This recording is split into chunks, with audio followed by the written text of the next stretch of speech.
Henry Weigel was a professional Danish tennis player who promised his children, especially his 12-year-old son Levi, that he would treat them to some unforgettable experiences if he did well in his exams. With this promise, Levi burned the midnight candle to deliver an excellent result to his dad. He beamed with joy as his dad congratulated him on his amazing feat. Fortunately, Henry qualified for the 2007 Australia Open, scheduled in South Australia. So Levi, obsessed with kayaking back in Denmark lakes, South Australian beaches would give him the new opportunity to kayak as much as he wanted. Although Henry is out in a competition, tennis players could also tour around the cities they are in to compete and enjoy the city's culture, landscape, and beaches. Port Elliot Beach in South Australia was the closest to the competition arena, so Henry lodged at a hotel near the beach with his son and 10-year-old daughter Maria, since he was a single father. Upon arriving at the town and lodging in the hotel around 3 p.m., the trio troops to the beach to take in the fresh air. But to their chagrin, they met a multitude of tourists also having fun at the beach. The beach buzzed with great coffee shops, organic restaurants, and many local pop-ups. Part of the sandy area by the beach was also filled up with young hip crowds, sprawled out on their picnic blankets and sipping on cider while listening to pop-up live bands. The family set up a small picnic mat and had lunch before Harry lay on a beach chair overlooking the sea's serene atmosphere and bluish water. He intermittently sipped on a cup of coffee he bought after eating. Unable to stay still like his father, Levi and Maria ventured into the water to engage in playful activities, accompanied by a warning to stay within a safe distance and not wander too far. They chased each other while splashing water on themselves as they giggled excitedly. Henry just watched from afar and smiled. After a while, Maria suggested that they play beach ball, and she went in to get it from a nearby shop. Staying at the side nearer to the bank, she threw the ball at Levi, who reciprocated by throwing it back to her. The game started earnestly, and they visibly enjoyed the adventure with their dad watching from afar. They enjoyed this game and didn't notice the dorsal fin gliding up to them.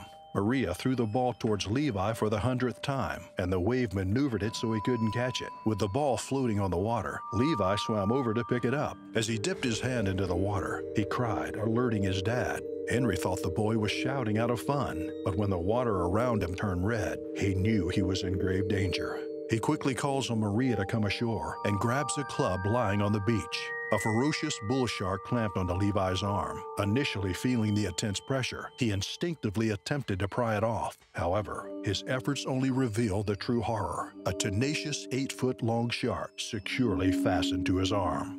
One might not realize the love he has for his son until something terrible happens. Henry exhibited astonishing bravery as he swam towards his son. He saw the predator's teeth clamped around his son's arm. Levi was screaming, "Get it off me," to his dad, and "Let me go," to the shark, and blood pumping out of the bite. Henry sprung into action and hit the shark's head with his club. The shark wiggled, trying to take the arm as his prize, but Henry didn't want that to happen. He kept hitting the predator's head while it kept gnashing at the preteen's arm. Henry didn't want to let go, but he noticed that his hits didn't produce much result on the shark, so he targeted the eyes with a resounding blow. The shark recoiled, but it still held on to the kid's arm. Another blow sent it back into the abyss while holding Levi's arm. It ripped it out of his body. Harry carried the injured child to the shore and gave him a heart massage, as he had lost almost all of his blood during the struggle. An ambulance was immediately called, and Levi was transported to a nearby hospital. After the boy was safely transported, Harry went back to the water with a lifeguard, determined to get back his child's missing arm. After circling the water thrice with a huge chunk of fish as bait, the shark was discovered, and Henry jumped at it and wrestled it to the shore. There, a National Park ranger shot the shark thrice in the head to kill it. Henry used a knife to pry the shark's mouth open and slit its throat so the lifeguard could receive the arm from down the shark's throat. The arm was immediately packed in ice and driven to the hospital. After administering medical aid to him, Levi was transported to a huge hospital in Sydney to get his arm reattached. Fortunately, it was reattached after 3 surgeons worked for 12 hours non-stop to stitch it back on. Henry's astonishing bravery paid off as his son survived, and his arm was reattached. He was, however, on vigil throughout the operation process. He couldn't even participate in the Open, scheduled 2 days after the attack, and had to call the competition officials to inform them about the incident. He stayed beside his son till he could walk out of the hospital, hale and hearty. The stitches on his arm would always remain fresh in his memory, but the incident didn't stop Levi from having fun at the beach, though he seldom ventures into the water. In the year 2005, the small coastal town of Port Fairy in Australia was abuzz with excitement. The crystal-clear waters of the ocean enticed adventurous souls, beckoning them to explore the mysteries that lay beneath. Among these thrill-seekers was Henry Boers, an experienced underwater photographer and the lead saxophonist of a Melbourne-based rock and roll band. Accompanied by his girlfriend, Jill Ratcliffe, and 2 close friends, Fred Arndt and Dietmar Krupa, Henry had planned an exciting expedition to Lady Julia Percy Island. Lady Julia Percy Island, located 22 kilometers from Port Fairy, was a remote volcanic island formed millions of years ago by violent underwater eruptions. It stood as a sanctuary for Australian fur seals and rare seabirds, creating a unique and captivating habitat for marine enthusiasts like Henry. As the group prepared to set sail, the locals whispered tales of Big Ben, a massive great white shark that was said to prowl the waters around the island. Henry and his friends dismissed the stories as mere exaggerations, attributing them to the awe-inspiring presence of seals on the island's shores. The expedition began with excitement and anticipation. The group of friends sailed on a commercial shark fishing boat, eager to capture the beauty of the underwater world on film. The day was bright, and the ocean waves seemed welcoming as they approached Lady Julia Percy Island. Diving into the waters, Henry's heart pounded with excitement. The underwater world was a kaleidoscope of colors and marine life. Seals playfully darted around, seemingly curious about the visitors in their territory. Henry's camera clicked away, capturing the mesmerizing moments as he swam deeper into the ocean. But little did he know that the lurking shadow of Big Ben was about to shatter the tranquility of the day. As he filmed a bull seal amidst its harem, a sudden shift in the water caught his attention.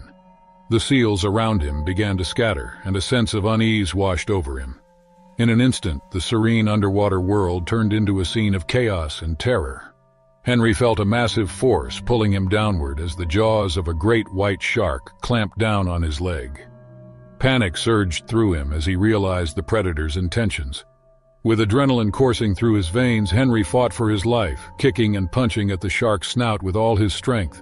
The shark, however, was a powerful force of nature, and its grip on his leg was unrelenting. As he struggled, he could hear the screams of his friends from the boat. Their faces were contorted with fear and shock.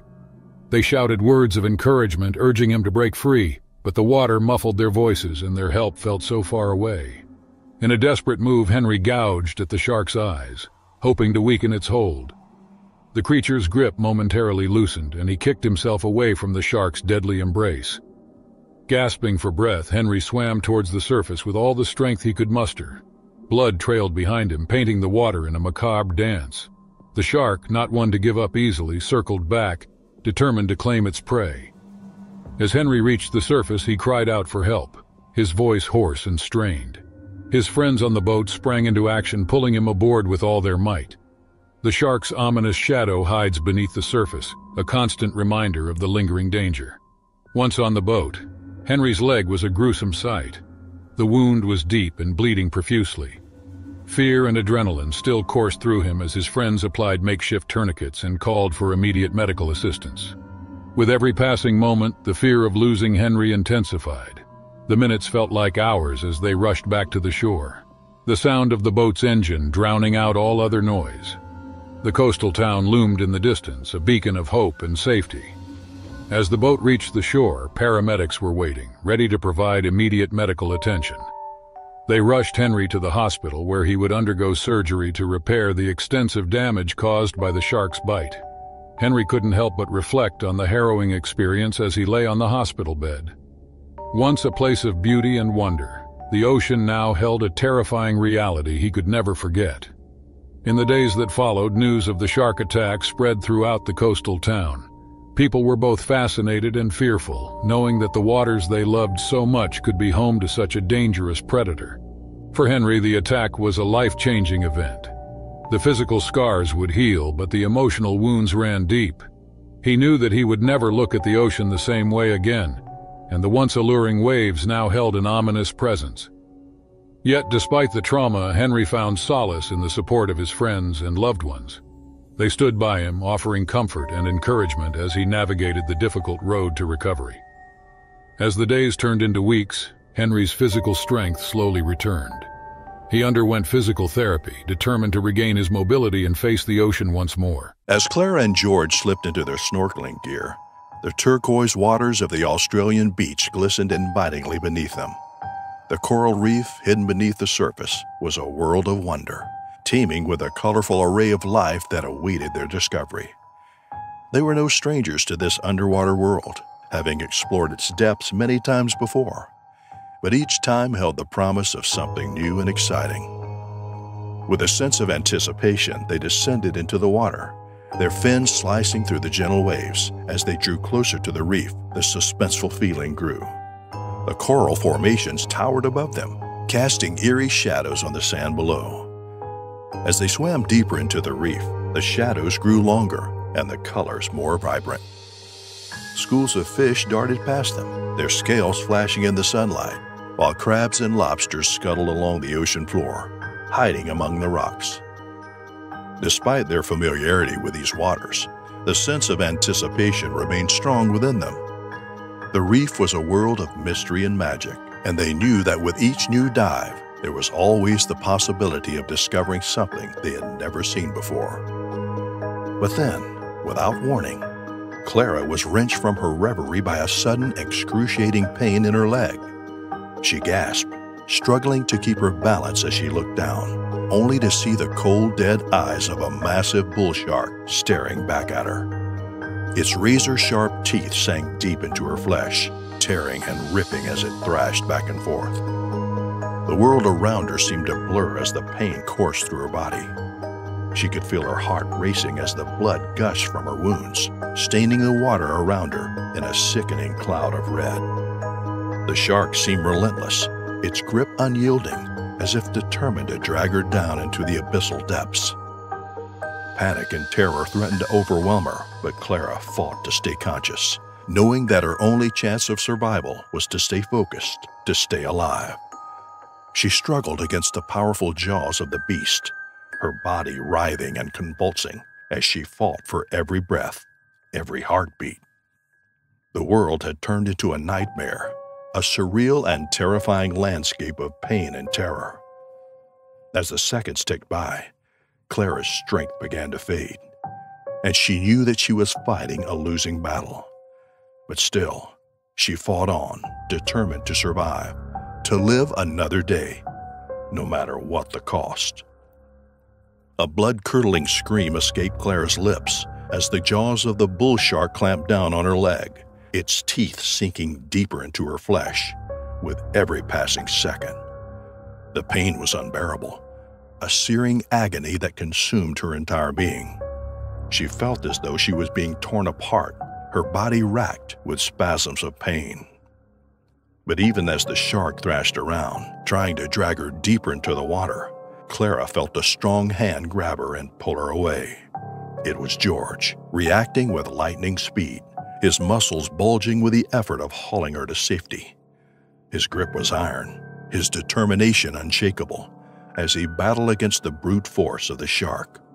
The ocean was in turmoil as the predator and prey battled fiercely in a maelstrom of foam and bubbles.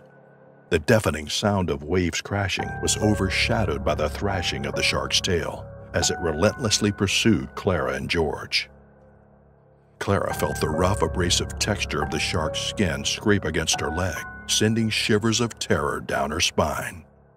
The jaws of the monstrous creature clamped down with a force that threatened to break her bones as she felt the warmth of her own blood spilling into the water.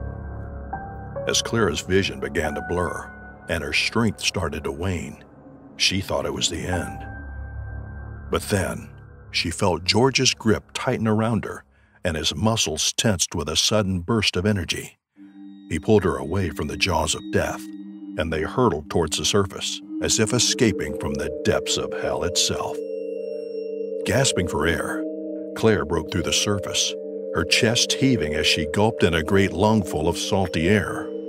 She looked around frantically, expecting to see the shark's fin, closing in on them at any moment.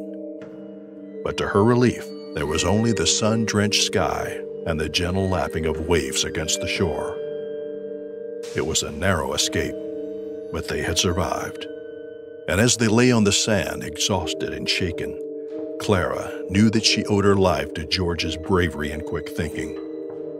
Clara and George had narrowly escaped with their lives, but the terror of the attack would haunt them forever. From that day on, they never went into the water without a healthy dose of caution, knowing that danger could be lurking just beneath the surface, waiting to strike. September 2009 brought a mild day to the Hepiclo beach along the Mexican Pacific coast. Valentina Cruz, a 24-year-old surfer passionate about riding the waves, had eagerly anticipated this day. She was joined by her aunt, Maria, and her mother, Isabella, both eager to bask in the sun and sip on margaritas under the warm Mexican sun. Alongside them was Valentina's 23-year-old cousin, Alicia Gomez, who shared her love for surfing. As the women set up their spot on the sun-kissed shore, Valentina and Alicia wasted no time embracing the towering waves of Hepiclo. With surfboards in hand, they paddled out toward the ocean, excitement coursing through their veins. The waves that day were extraordinary, reaching an imposing 4 meters in height, a perfect canvas for the cousins to showcase their skills. Together for years, Valentina and Alicia had been surfing, and this day would go down in history as one of the most exhilarating and unforgettable moments of their lives. The strong waves carried them into the air and rushed them to the ground. They whooped with delight as the wind swept their giggles away as they ascended the peak.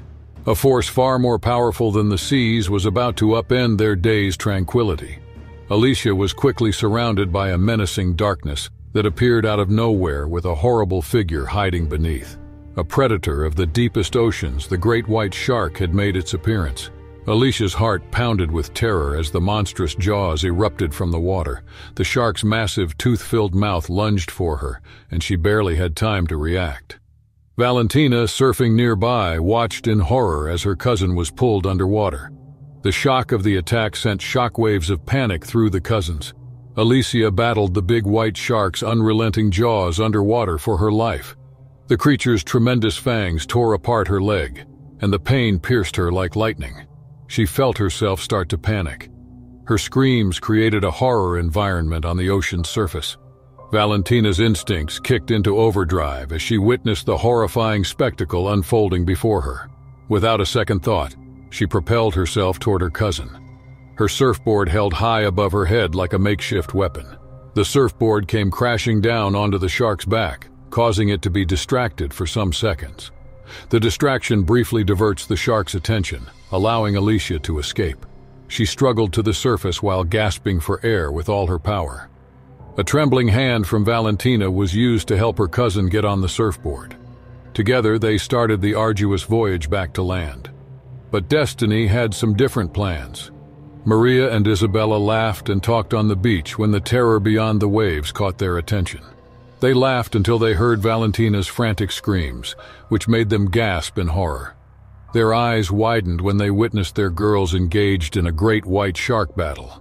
Maria and Isabella took quick action. They rushed for their cell phones and dialed the Coast Guard's emergency hotline, acting out of panic and desperation. They described the frightening event before them, their voices shaking with fright. Although the dispatcher reassured them that aid was on the way, their suffering grew worse as each second passed. The fight to return to the shore continued as Valentina and Alicia battled through the waves.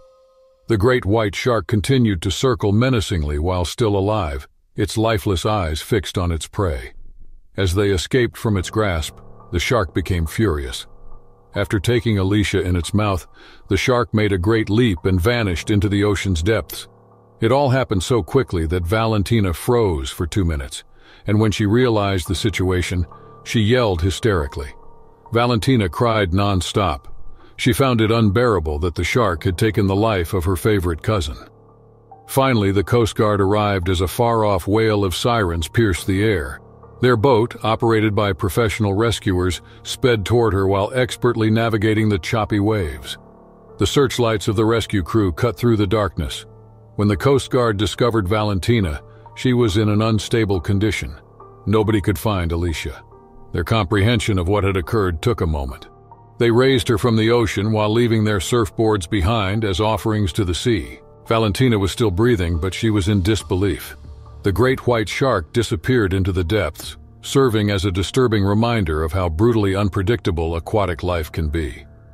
Maria and Isabella sped back to Valentina when they reached the shore. The shock of losing her daughter left Alicia's mother comatose. They had tears running down their faces from grief. While Valentina was still alive, her loving cousin's lifeless body was submerged. Valentina and Alicia's mother were being escorted to the hospital for their mental health care, as they saw the wild underwater life. They were aware that this day, a day that had begun as a happy adventure, would always serve as a reminder of the loss and grief that had entered their lives. After receiving counseling for several months, Valentina made a sluggish recovery. She chose not to surf anymore. It was a sensible choice because the eerie recollections of Alicia's demise never abandoned her in her dreams. Without her cherished cousin Alicia, she knew she could never go surfing. It was Valentina's way of paying Alicia a small tribute. Sunset Beach, a picturesque coastal town in Australia, basked under the warm sun on a summer day in 1995. Its golden sands and inviting waters attracted locals and tourists alike, making it the perfect spot for surfers and beachgoers. A group of adventurous friends, Alex, Sarah, Ben, and Emma, headed to Sunset Beach to make the most of their summer vacation. They were eager to catch some sound waves and enjoy the thrill of surfing. Little did they know that danger lurked beneath the serene waters, as Sunset Beach was known for occasional shark sightings. As they paddled into the water, excitement and laughter filled the air. The waves were perfect, and the group had the time of their lives. The warm sun bathed them in its golden glow, and they were lost in the moment's joy. Suddenly, their carefree laughter turned to terror. A dark shadow moved beneath the surface, heading straight toward Sarah. Before she could react, a great white shark struck, biting her leg and pulling her underwater. Her screams echoed through the waves as panic set in. The shark's aggression intensified as they reached the shallower waters near the shore. It circled closer, its cold black eyes fixated on its wounded prey. With its jaws wide open, rows of sharp serrated teeth were visible, ready to strike again. Emma's heart pounded in her chest as fear gripped her. She knew they were running out of time, and the shark showed no signs of backing down. With adrenaline coursing through her veins, she summoned every ounce of courage and strength. In a desperate move, Emma let go of Sarah's hand and grabbed a piece of driftwood floating nearby. She swung it wildly in the water, trying to fend off the shark. Her heart sank as she saw the predator coming closer, undeterred by her efforts. Meanwhile, Alex and Ben formed a human shield around Sarah, doing their best to keep the shark at bay. They shouted and splashed, trying to scare it away, but the shark relentlessly pursued. Just when it seemed like all hope was lost, a sudden wave of courage washed over Alex. He remembered seeing a documentary about shark encounters, and an idea struck him. He recalled that sharks often avoided attacking in shallow waters, where they risked getting beached. With this newfound knowledge, Alex shouted to his friends, "Get her as close to the shore as possible. It might not come this far." His voice trembled with both fear and determination. With renewed determination, the group paddled furiously, using every last ounce of their energy to reach the safety of the shore. The shark sensed its prey slipping away and swam frantically, but it was hindered by the shallow waters. The waves became rougher as they approached the shore, threatening to knock them off their surfboards. But the adrenaline-driven determination pushed them forward, closer to the sanctuary of the land. In a stroke of luck, a large wave surged from behind, pushing their boards forward with unexpected force. It carried them swiftly towards the shore, mere feet away, desperately seeking safety. But the shark wasn't ready to give up just yet. With a final burst of energy, it lunged towards Sarah, its jaws snapping shut just inches from her feet. The terror in Sarah's eyes was mirrored by her friends, who knew they were not out of danger yet. Emma screamed, "Kick! Kick with all your strength!" Her words were a mix of encouragement and desperation. Sarah kicked her feet with every energy left, propelling her board forward. The shark's enormous body brushed against Sarah's board, creating a chilling sensation. But it wasn't enough to knock her off balance. She was inches from the shore, and safety was within reach. With a final push, Alex, Ben, and Emma managed to pull Sarah onto the sandy beach. They collapsed in exhaustion, gasping for breath. The adrenaline that had fueled them moments ago left them trembling and weak. The shark, frustrated and defeated, lingered in the deeper waters for a moment before finally retreating into the ocean. Its sinister presence still loomed in the back of their minds, a constant reminder of the terrifying ordeal they had just survived. As they lay on the shore, surrounded by the concerned onlookers who had rushed to their aid, the reality of what had just happened sank in. They had faced death and came out alive, but the experience had left them forever changed. Their mission was accomplished, but the ordeal left its mark on them. Sarah was rushed to the hospital for urgent medical attention. Her leg was severely injured. The fear of the incident lingered in their minds as they came to terms with the near tragedy they faced. In the following days, the friends found solace in each other's support. Sarah recovered physically but struggled emotionally, haunted by the memory of the shark attack. The incident strengthened their bond but left them wary of the ocean's depths. Their friendship bond grew stronger as they supported each other through the emotional aftermath. They sought solace in the comfort of one another, knowing that they had faced death together and emerged victorious.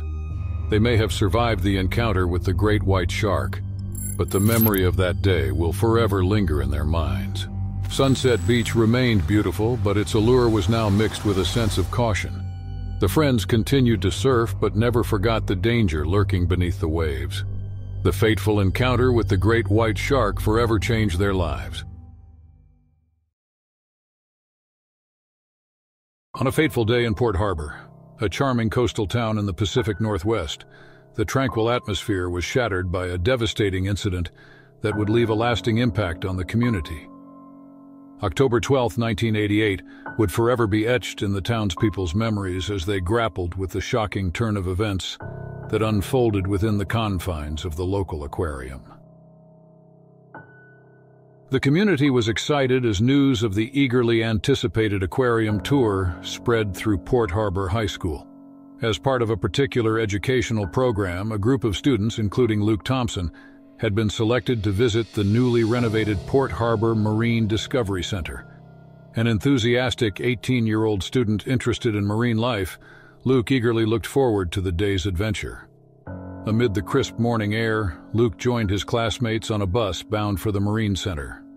The excitement in the air was palpable as the students chatted animatedly, their anticipation building with each passing minute. Port Harbor was known for its close-knit community and deep connection to the sea, making the Marine Center a source of pride for the town. The group arrived at the Marine Center, a state-of-the-art facility showcasing various marine species and ecosystems. Luke's heart raced with excitement and curiosity as they embarked on a guided tour, led by marine biologist Dr. Emily Harris. Dr. Harris, a renowned expert in her field, was known for her passion and dedication to marine conservation. The tour led the students through captivating exhibits, each offering a glimpse into the diverse underwater world. Luke marveled at the vibrant coral reefs, exotic fish species, and interactive touch tanks that allowed them to experience marine life up close, however. The highlight of the tour, the shark enclosure, held the most allure. As the group gathered around the imposing shark enclosure, Dr. Harris began to share insights about the various shark species housed within its glass walls. She explained the importance of dispelling myths surrounding sharks and emphasized their vital role in maintaining the ocean's delicate balance. Despite the awe-inspiring nature of the exhibit, a sense of reverence and respect for these apex predators permeated the air. The centerpiece of the shark enclosure was a massive tank that housed a variety of shark species, including nurse sharks, leopard sharks, and the elusive wobbegong shark. Luke's rapt attention accompanied Dr. Harris's explanations, his fascination growing with each new piece of information. The atmosphere was a mixture of awe and trepidation as the students marveled at these powerful creatures while keeping a safe distance. However, tragedy struck in an unthinkable instant that would forever mar the day's events. A loud splash disrupted the tranquil environment as Luke and his classmates stood engrossed in the display. The students' gasps of shock filled the air as they turned to witness a horrific scene unfold before them. Luke Thompson had inexplicably fallen into the shark enclosure. The water erupted in a chaotic frenzy as the Wabagong shark, a master of camouflage, darted toward Luke with a sudden burst of aggression. The peaceful atmosphere shattered, replaced by sheer panic and chaos, as Luke and his classmates watched in disbelief. Dr. Harris's urgent commands filled the air as she directed the students to retreat to a safe distance, the urgency of the situation clear in her voice. The Wabagong shark, driven by instinct and confusion, circled Luke before launching a swift and deadly attack. The peaceful waters transformed into a vortex of violence in seconds as the shark's powerful jaws clamped down on Luke's leg. The horrifying sight left the students frozen in shock, their cries of terror echoing throughout the Marine Center. Dr. Harris and her team swiftly mobilized to contain the situation, employing emergency protocols to separate the shark from Luke. The following harrowing minutes felt like an eternity as the staff grappled with the crisis. Despite their heroic efforts, the attack inflicted severe injuries, and the paramedics were called to the scene. As the ambulance arrived and Luke was rushed to the hospital, the Marine Center fell into a heavy silence, the weight of the tragic incident hanging in the air. The once vibrant atmosphere was replaced by somber reflection as Luke's classmates struggled to process the horrifying events. The small town of Port Harbor was thrust into a state of shock as news of the fatal shark attack spread like wildfire. The tight-knit community mourned the loss of Luke, a bright and promising student, and grappled with the reality of the inherent risks associated with working closely with marine life. The incident served as a poignant reminder of the unpredictable nature of the sea and the fragile boundary between admiration and danger. The Port Harbor Marine Discovery Center faced scrutiny and investigation in the aftermath, with safety protocols and enclosure designs under intense scrutiny. The tragedy prompted the reevaluation of safety measures within the facility to prevent future incidents. The Marine Center collaborated with experts in the field to implement enhanced protocols, ensuring the well-being of staff members and visitors while maintaining their commitment to educating the public about marine conservation. Luke's memory lingered on in the hearts of his classmates, deeply affected by the traumatic events of that day. The memory of the attack cast a shadow over their enthusiasm for marine life, a stark reminder of the potential risks accompanying the ocean's awe-inspiring beauty. Despite the chilling encounter, Luke's spirit and passion remained alive in the minds of those who knew him. Ultimately, the tragic shark attack remained a poignant chapter in Port Harbor's history. The Marine Center's transformation into a beacon of education and safety was a testament to the town's resilience and the enduring legacy of Luke's spirit. As the ocean's mysteries continued to captivate and intrigue, the memory of that harrowing day served as a reminder that the sea's beauty and power must always be approached with a profound sense of respect and responsibility.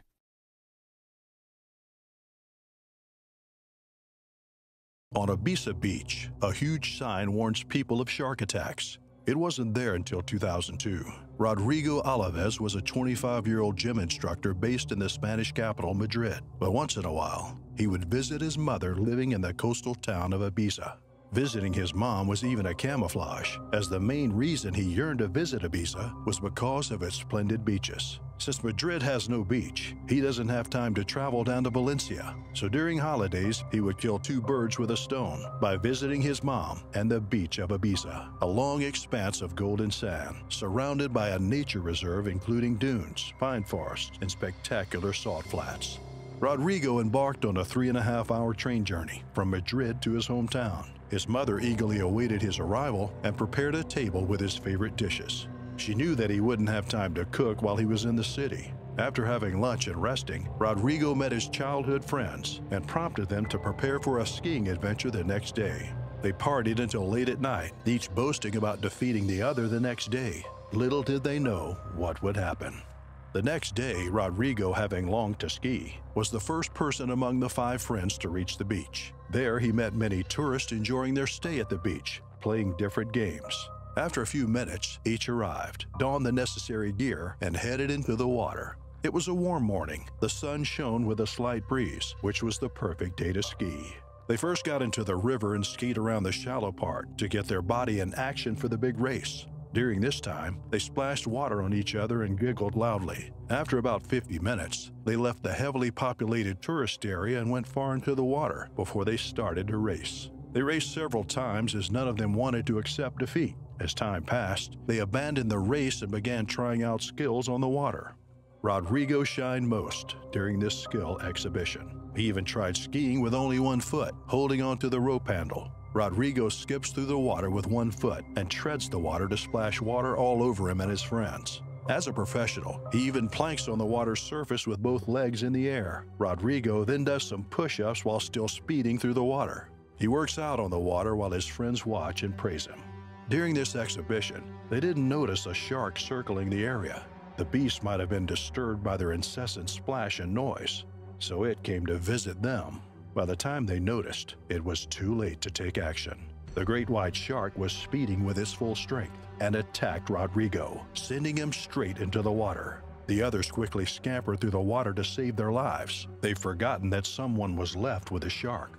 He would never forget the agonizing sensation of the shark's bite on his leg. Rodrigo tried to break free from the shark's grip, but it wasn't easy. The shark was about 8 feet long with very sharp teeth, with which it clamped onto Rodrigo's calf and pulled him underneath the water. Before pulling him into the water, Rodrigo could catch a glimpse of the shark despite excruciating pain. The sight of the massive predator was enough to send shivers down his spine. As he was pulled below the waves, he fought hard to remember the advice he had heard about surviving a shark attack. To fend off the shark, he tried to aim for its nose and left eye with punches. However, unable to reach those targets, he resorted to striking the shark's gills instead.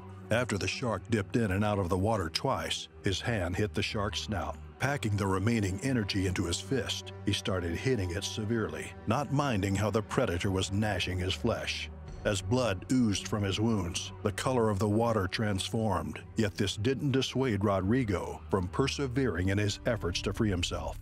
Fortunately for him, the shark loosened its grip. He didn't wait for it to relaunch its attack as he swam out of the shark's jaw. Rodrigo had difficulty swimming ashore because of his mangled leg, but he didn't dare to stop because he wasn't out of danger yet. He was still in open water, 200 yards from the safety of the shore. Rodrigo began to swim as he could towards the shore, panicking, knowing that the shark might follow, the blood gushing from his crushed leg. 40 yards from the shore, a wave suddenly lifted him, landing him on the shore. Thinking it was the shark again, Rodrigo was so scared that he had left his fate to the grim of the predator, but thankfully he was safe.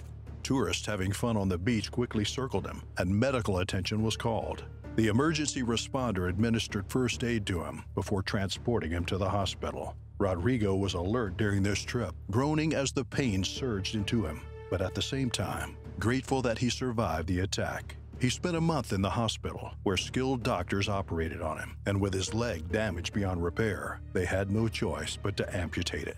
Some weeks after the amputation, Rodrigo left the hospital with new prosthetics. His dream of being a renowned gymnast was dashed, but he held his head high and with his spirit unfazed to face the challenges of his new self. But never would he visit any beach to have fun again. Having retired as a sailor over 10 years, 80-year-old Harry Dawson feels he needs to reminisce about his sea adventures, but not in big vessels this time. However, his children are so busy with their work that his wish had to wait a little bit. Fortunately, in the summer of 1952, when he clocked 80, his children granted his wish by arranging a vacation out of the continent for him. He traveled far from Florida to Buka Island in New Papua Guinea with his family, including his grandchildren. Demir couldn't contain his excitement as he packed up his snorkeling gear, which he had used numerous times for practice in Miami Beach during previous vacations.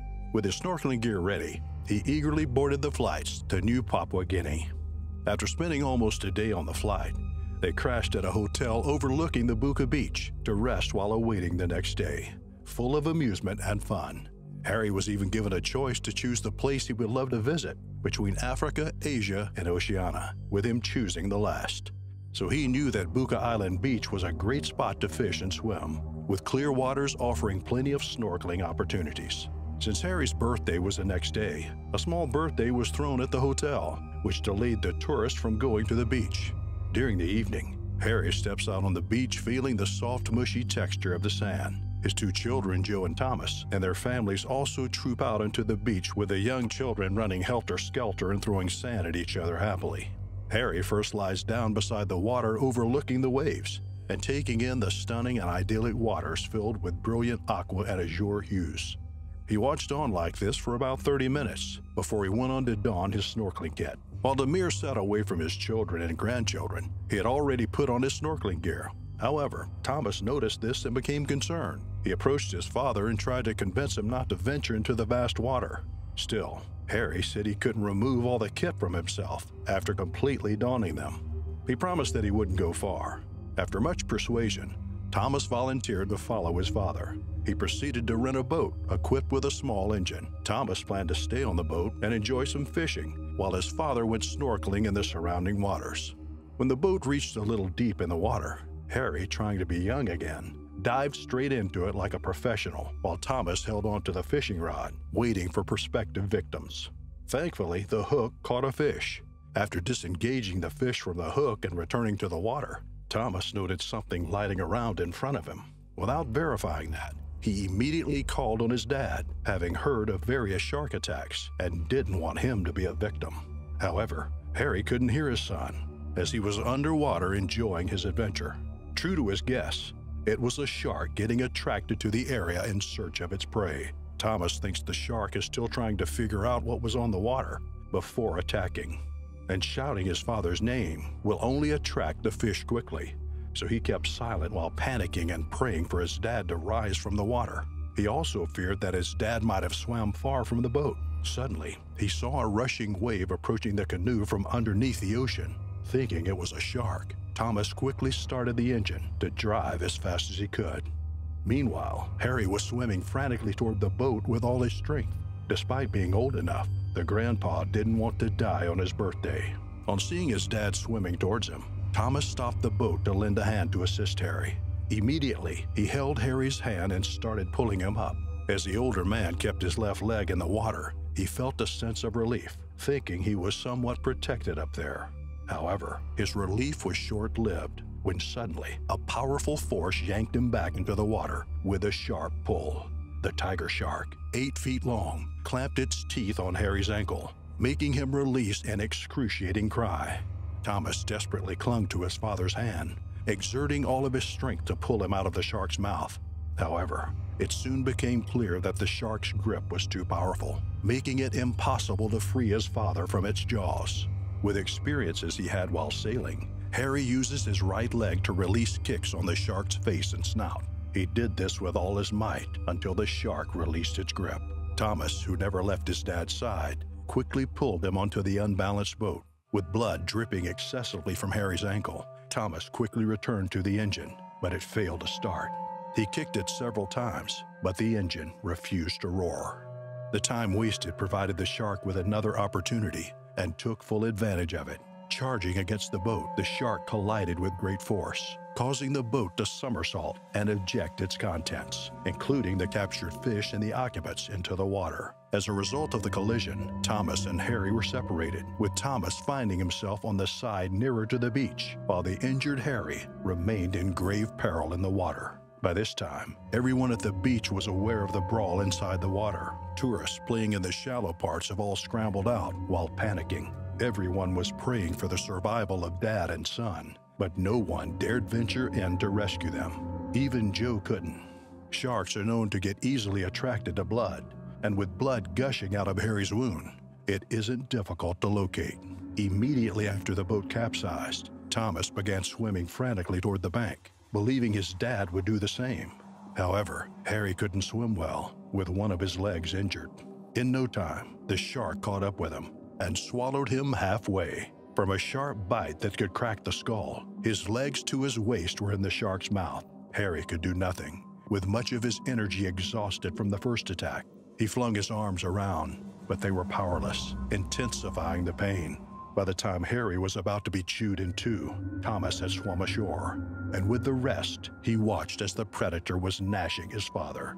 After the shark swam away, the lifeguards came to rescue Harry's remains. His upper part to his abdomen were recovered, but what good could that do?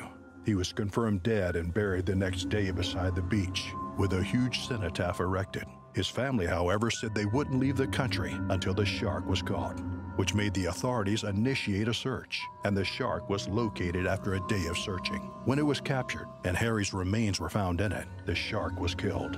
The remains were buried, and the family flew back to Florida. Although it's saddening, they have to continue living. However, they promise to visit Buka on every anniversary of their father. Randall had always been a daring soul, seeking out the most exhilarating adventures. The thrill of scaling mountains, gliding through the air, and even conquering the world's highest peak had all been accomplished. However, now he yearned for the heart-pounding excitement of undersea exploration. After much research, Randall chose Mossel Bay, a place renowned for its vast population of great white sharks, to try his hand at shark cage diving. The idea of being submerged in a steel cage, teetering precariously on the ocean's surface while the colossal predator swam around, both fascinated and terrified him. It was a once-in-a-lifetime experience that could go one of two ways: an unforgettable thrill or a terrifying disaster. The journey to Mossel Bay was long, but when Randall arrived, he was struck by its immense beauty. The cerulean waters of the ocean shimmered under the sun's rays. The coastline was a picturesque panorama of rocky cliffs and sandy beaches. The tranquil town was small, but it was clear that this place held great power, with the possibility of danger lurking just below the water's surface. Randall's excitement grew as he boarded the boat and set out towards the diving location. The cage was ready and waiting for him, and he couldn't wait to be lowered into the water. As the cage sank into the depths of the ocean, Randall's anticipation turned to fear. The water was murky, and he couldn't see far beyond the steel cage. The silence was deafening, and the only sound was the rhythmic breathing of the diving crew. Suddenly, a group of great white sharks began to circle the cage, their teeth glistening in the murky water as they attacked the steel pegs. Randall could feel his heart pounding in his chest as he watched them, wondering if the cage could withstand their attack. But as the sharks continued to circle, the cage remained sturdy, and Randall felt confident that nothing bad could happen. As the minutes ticked by, the tension grew palpable as the sharks kept circling the cage, their razor-sharp teeth bared in a menacing display. Randall and the crew felt a sense of relief when the sharks eventually stopped attacking the cage, only for their relief to quickly turn to confusion as they suddenly disappeared without a trace. In the murky waters, a thick layer of foam and bubbles made it difficult to see anything. But in the depths, Randall caught a glimpse of something that made his heart race with fear. A massive figure was moving towards the cage with deadly precision. It was coming fast, and there was nowhere to hide. As it approached, the figure became clearer, revealing itself to be a colossal great white shark. Its massive body dwarfed all other sharks they had seen before. Its scarred sides bore the evidence of countless battles, and its cold, dead eyes were fixed on the steel cage with an unerring focus. The crew and Randall watched in terror as the shark kept circling the cage, getting closer and closer with each pass. The atmosphere was thick with fear as they waited for what would happen next. The suspenseful silence was shattered when the shark disappeared suddenly into the depths of the ocean, leaving them all gasping for air. With the sudden appearance of the colossal great white shark, the crew of the diving expedition was thrown into a frenzy of fear and panic. They knew that they had to act quickly to save Randall's life. Without hesitation, they pulled on the rope that would lift the steel cage back to the surface. As they hauled it up, Randall could feel his heart pounding in his chest, and his body was shaking with fear. Just as he was about to breathe a sigh of relief, thinking he had made it out alive, the bottom of the cage was struck by a massive force. It felt like a powerful blow from a sledgehammer, and Randall was thrown off balance, his body jerking wildly in the water. He knew that something terrible was happening, and he could feel his fear growing with each passing moment. The sound of the impact was deafening, and Randall could feel his ears ringing. The water around him churned and frothed, and he knew that something was trying to break through the cage. His mind raced as he tried to imagine what kind of monster was capable of such a feat of strength. Randall's mind raced as he frantically scanned the murky waters, desperate to identify the source of the massive collision that had sent him hurtling out of the cage. Dread filled his heart as he suddenly realized that the colossal great white shark they had seen earlier was the culprit. Before he could even think of a way to defend himself, the beast launched itself like a torpedo, its razor-sharp teeth glistening in the water. In one swift and bone-chilling moment, the shark sunk its jaws into Randall's upper torso, tearing it away from his body with a violent snap. The sensation of excruciating pain mixed with utter terror as Randall felt his life slipping away in the jaws of the monstrous predator. The world around Randall seemed to vanish in an instant as he found himself trapped inside the jaws of the great white shark. The darkness was absolute, and the only sound he could hear was the deafening crunch of the shark's razor-sharp teeth slicing through his flesh and bones. The pain was indescribable, as if every inch of his body was being ripped apart by 1,000 knives. His ribs were crushed under the pressure of the shark's jaws, and he knew in that moment that he was doomed. As the shark clenched its massive jaws on Randall's body, his lifeless form hung limply in the water, at the mercy of the animal's frenzied movements. With each violent thrash, the water churned with an ominous blend of swirling crimson and murky green. The shark's razor-sharp teeth shredded Randall's flesh, creating a gory, macabre display in the water. The predator's movements were so powerful that it dragged Randall's mangled remains down into the dark, abyssal depths of the ocean, far from the safety of the surface. It was a gruesome and unsettling sight, a grim reminder of the dangers that lurk beneath the waves. The attack was so sudden that the diving crew was not able to react accordingly. Randall's body was never found, and the story of the attack sent fear and terror to the diving community. It was a reminder that nature was unforgiving, and even the bravest and most experienced of thrill seekers were not immune to its dangers. The Sandbill Beach in Ireland had always been a serene and picturesque haven for families looking to escape the hustle and bustle of everyday life. On a crisp October morning, the sun bathed the shore in a warm golden glow, promising a perfect day for relaxation.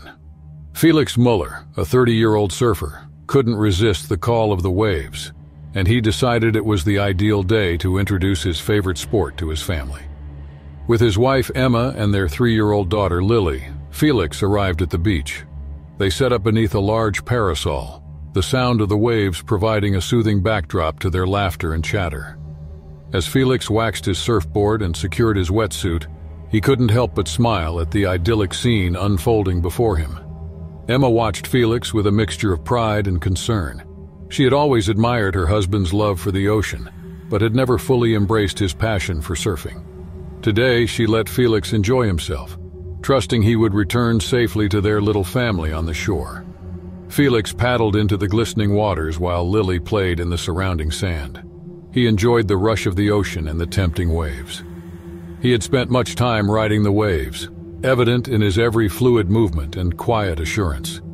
The Muller family was enjoying the straightforward pleasures of life by the sea, and it was an image of unadulterated bliss. But the calmness vanished in an instant. A great white shark with its dorsal fin slicing through the water like a knife came from the depths like a terrifying shadow. Felix was afraid as the creature pounced at him with open teeth. At that terrifying moment, he became aware of the threat, and his instincts took over. The shark's razor-sharp teeth clamped down on Felix's surfboard, just inches away from his body. The force of the attack sent him tumbling into the water. The world turned into a chaos of bubbles and churning waves as Felix fought to free his leg from the wreckage of his board. Emma and Lily watched in horror on the shore as their tranquil day unraveled. The crashing waves drowned out Emma's screams of terror, but her frantic gestures and wide-eyed desperation conveyed the situation's urgency. Felix knew he was in a fight for his life. Blood clouded the water around him as the shark's teeth ripped through his surfboard and grazed his leg. Pain surged through him, but he couldn't afford to succumb to it.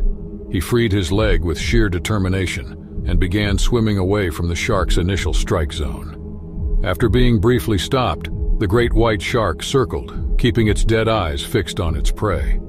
Felix's thoughts raced, trying to remember every survival skill he had ever learned, while his heart raced as he swam with all the strength he had left. Emma, her eyes wet with tears, knew she had to act. She grabbed Lily's hand and ran toward the Coast Guard security room, just a short distance from the beach. Panic and dread fueled her as she reached the room and dialed 911. Emma's voice quivered in terror as she described the horrific event at Sandbill Beach. The dispatcher reassured her that assistance was approaching, but the following seconds seemed to drag on forever. Felix was still fighting for his life at the time. He created a temporary tourniquet from a piece of his surfboard leash to stop the bleeding from his leg. An unending expanse of water surrounded him, and the far coast appeared out of reach. The minutes turned into hours, and Felix's strength waned. His limbs felt like lead and his vision blurred. Desperation clawed at him. Suddenly, the shadow of the great white shark reappeared beneath him. It circled, its menacing presence a chilling reminder of his peril. In a last-ditch effort, Felix screamed underwater, a guttural, desperate cry that vibrated through the waves. He hoped his family on the shore would hear. It was his only defense against the relentless predator. The shark, momentarily startled, veered away. The emergency response team had arrived at Sandbill Beach, guided by Emma's frantic directions. They launched a boat and sped toward the scene, their searchlights cutting through the darkening water. Felix kept swimming toward the far shoreline as his power quickly diminished. The shark's circling became increasingly irregular because it could not approach its prey for the kill. When Felix thought he could no longer continue, the rescue boat appeared, and powerful hands lifted him from the water. His body was battered, his leg mangled, but he was alive. After being stopped in its pursuit, the great white shark vanished into the depths, leaving the Mueller family with a terrifying experience that would follow them for years. As Felix lay in the rescue boat, gasping for breath and gripping his makeshift tourniquet, he knew he had been given a second chance at life. The jaws of a predator had tested the bond between him and his family, and it had emerged stronger than ever. Emma hugged Lily closely as they returned to the shore, her eyes welling with tears. She had never experienced such terror before, and she was aware that the trauma of that day would last. She cast a loving, grateful glance at Felix's way as she made a quiet pledge to herself and their daughter. Felix would never again go surfing. He would no longer let the lure of the waters entice him because his family had already suffered enough. They had been given a horrifying glimpse of the erratic harshness of nature, and they didn't want to take that chance again. As the rescue boat sped back to the safety of the shore, the setting sun cast a crimson hue on the horizon. It was a reminder that even in the face of danger, there was beauty to be found. And for the Mueller family, the beauty they cherished most was the precious gift of life itself. In the summer of 2002, 3 college friends, Liam Johnson, Harris Mitchell, and Samantha Davis, set out to make the most of their vacation on the coast of New Smyrna Beach, Florida. They were known for their shared wanderlust and love for pushing boundaries in pursuit of adventure. The beach was bustling with surfers, sunbathers, and volleyball players, but the trio sought a more thrilling experience. New Smyrna Beach was infamous for shark attacks, and Liam had challenged the group to spend 2 nights on a small yacht a few kilometers off the coast. Samantha was initially reluctant, but they finally set sail on their daring escapade. The water was calm and serene on the first night, illuminated by the moonlight. The friends enjoyed a delightful barbecue on the yacht, savoring steak and beef ribs brought by Samantha. As they shared stories and laughter, they were unaware that their actions were attracting a creature lurking beneath the water. Great white sharks were prevalent in the area, drawn by the scent of the meat from miles away. Unbeknownst to the trio, they had become potential prey. They continued their playful antics, throwing pieces of meat at each other, occasionally falling into the water in good fun. As night turned to day, the friends decided to make the most of their last few hours on the yacht. Harris, feeling hungry, asked if there was any steak left. Liam playfully threw a steak at him, but Harris lost his balance and fell into the water. In a split second, tragedy struck. A great white shark, attracted by the scent of the meat, emerged from the depths of the water with lightning speed. Its massive jaws clamped down on Harris's thigh, pulling him underwater with incredible force. The water turned crimson as Harris's agonizing cries for help were muffled by the surrounding waves. The shock and panic were palpable as Liam and Samantha witnessed the horrifying scene. Samantha's heart pounded as she tried to process the moment's terror. Liam's mind raced, and instinct kicked in. Without a moment's hesitation, he lunged for the yacht's engine. He desperately tried to turn the boat towards the safety of the shore, but the great white shark was relentless, and the boat became its target. With a ferocious strike, the shark rammed into the boat's underbelly, causing it to wobble violently. Liam struggled to maintain his balance, fighting to stay on board. Samantha's frantic screams echoed as she watched Liam's desperate battle to keep the boat steady. With every thrash of its powerful tail, the shark circled the boat like a menacing predator. It seemed to be taunting Liam, relentlessly pursuing its prey with relentless determination. The boat rocked precariously as Liam tried to avoid the shark's threatening advances. In a heart-stopping moment, Liam lost his footing. He tumbled into the water, plunging into the same dangerous depths where Harris had met his tragic end. The cold ocean water engulfed him, and fear gripped his entire being. He knew he had to act fast if he hoped to survive the deadly encounter. With adrenaline coursing through his veins, Liam swam with all his might towards the boat, driven by sheer survival instinct. Samantha's eyes widened in terror as she saw her friend struggling in the water, trying to escape the clutches of the ravenous shark. As Liam fought against the relentless current, he could feel the shark's ominous presence closing in on him. Each stroke of his arms brought him closer to the boat's safety. Still, it also brought him closer to the razor-sharp teeth of the predator lurking beneath the surface. In a heart-pounding moment, Liam's outstretched hand finally grasped the boat's edge. He pulled himself up with all his strength, his heart pounding in his chest. Samantha reached out to him, her hands trembling with fear and desperation as she tried to pull him to safety. But the relentless shark was not done yet. With a final burst of energy, it lunged toward Liam, its jaws snapping shut around his torso. Liam's heart raced, and he let out a muffled scream as the razor-sharp teeth tore into his flesh. In a horrifying instant, he was dragged underwater, his body thrashing in the grip of the mighty predator. Samantha's eyes widened in terror as she watched helplessly, knowing Liam's fate was sealed. The water turned red as the great white shark ruthlessly claimed another victim, leaving Samantha devastated and alone on the boat. Samantha screamed in horror, trying to steer the boat back to safety. Liam desperately tried to swim around, but the shark closed in on him. In a single bite, the shark inflicted a fatal injury on Liam. Samantha could only watch helplessly as her friends were attacked by the vicious predator. As the shark disappeared into the ocean's depths, Samantha finally managed to steer the boat to the shore. She was devastated, the sole survivor of the terrifying ordeal. In the aftermath of the shark attack, Samantha struggled to come to terms with losing her friends. The experience profoundly impacted her life, and she could no longer find joy in the thrill-seeking adventures they once shared. The incident sent shockwaves through the community, and authorities were alerted about the potential danger lurking off the coast of New Smyrna Beach. Shark warning signs were posted, and beachgoers were urged to exercise caution while in the water. The story of Florida's deadliest shark attack will forever be etched in New Smyrna Beach's annals, serving as a cautionary tale of the untamed power of nature. Samuel Turner, a seasoned seafarer whose life took a heart-stopping twist on November 15, 2001, off the coast of Eden, Australia.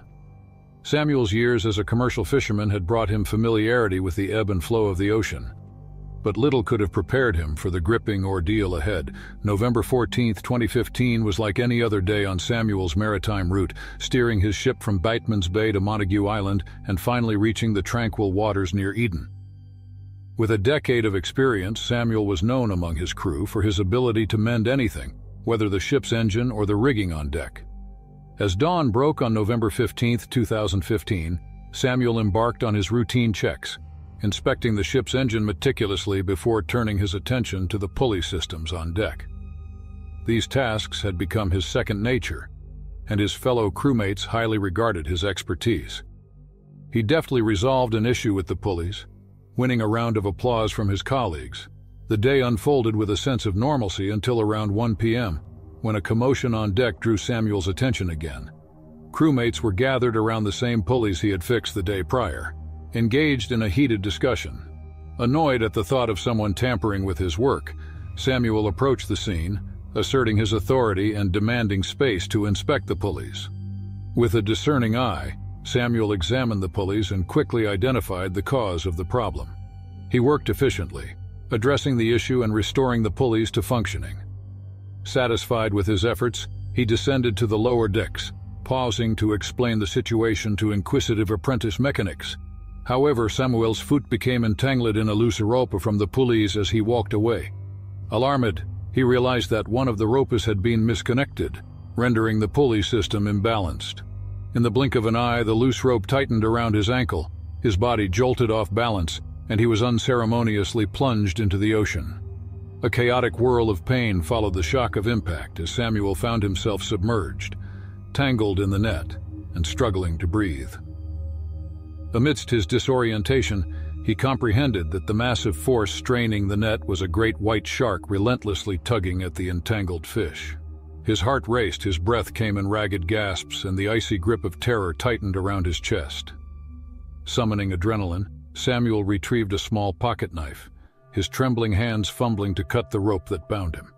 But the thick rope resisted his attempts, leaving him helpless as he desperately struggled to escape its grasp. Panic intensified as he sensed the shark's ominous presence lurking nearby, its eerie shadow circling just beyond his vision. Amidst the chaos and adrenaline, Samuel focused solely on his fight for survival, the world around him a blur of instinct and desperation. Unbeknownst to him, the fish trapped in the net managed to break free, a fleeting stroke of luck that also granted him a slim chance to break free. The universe seemed to hold its breath as Samuel propelled himself towards the shimmering surface, his body driven by sheer willpower. Emerging from the depths, he broke through the waiter's surface with a gasp that echoed the intensity of his struggle. His shout of relief and desperation pierced the air, a vocal manifestation of the emotions swirling within him. As he bobbed in the water, his body battered and his strength waning, the crew members sprung into action, responding to the urgency of his situation. A lifeline was swiftly extended, a slender thread connecting Samuel to safety. The crew's determination was palpable as they worked in unison, their combined efforts a testament to human resilience in the face of nature's fury. With each inch of progress, the tension in the air was electric, an invisible bond linking Samuel to his comrades, who refused to let him slip away into the abyss. Yet, even as Samuel was pulled closer to the safety of the ship, danger remained a haunting specter, refusing to be banished. Urgent shouts rang out, piercing through the sounds of crashing waves as a crew member's voice cut through the chaos.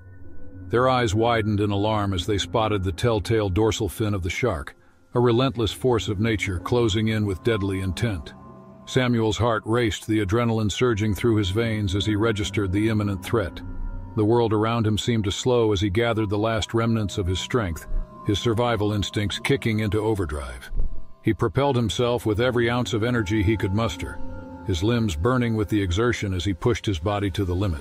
And then the shark struck again in a heartbeat that stretched into eternity. Its powerful jaws clamped onto Samuel's leg, the force of its bite sending shock waves of pain reverberating through his body. The crushing pressure was relentless, an unyielding grip that threatened to shatter bone and spirit alike.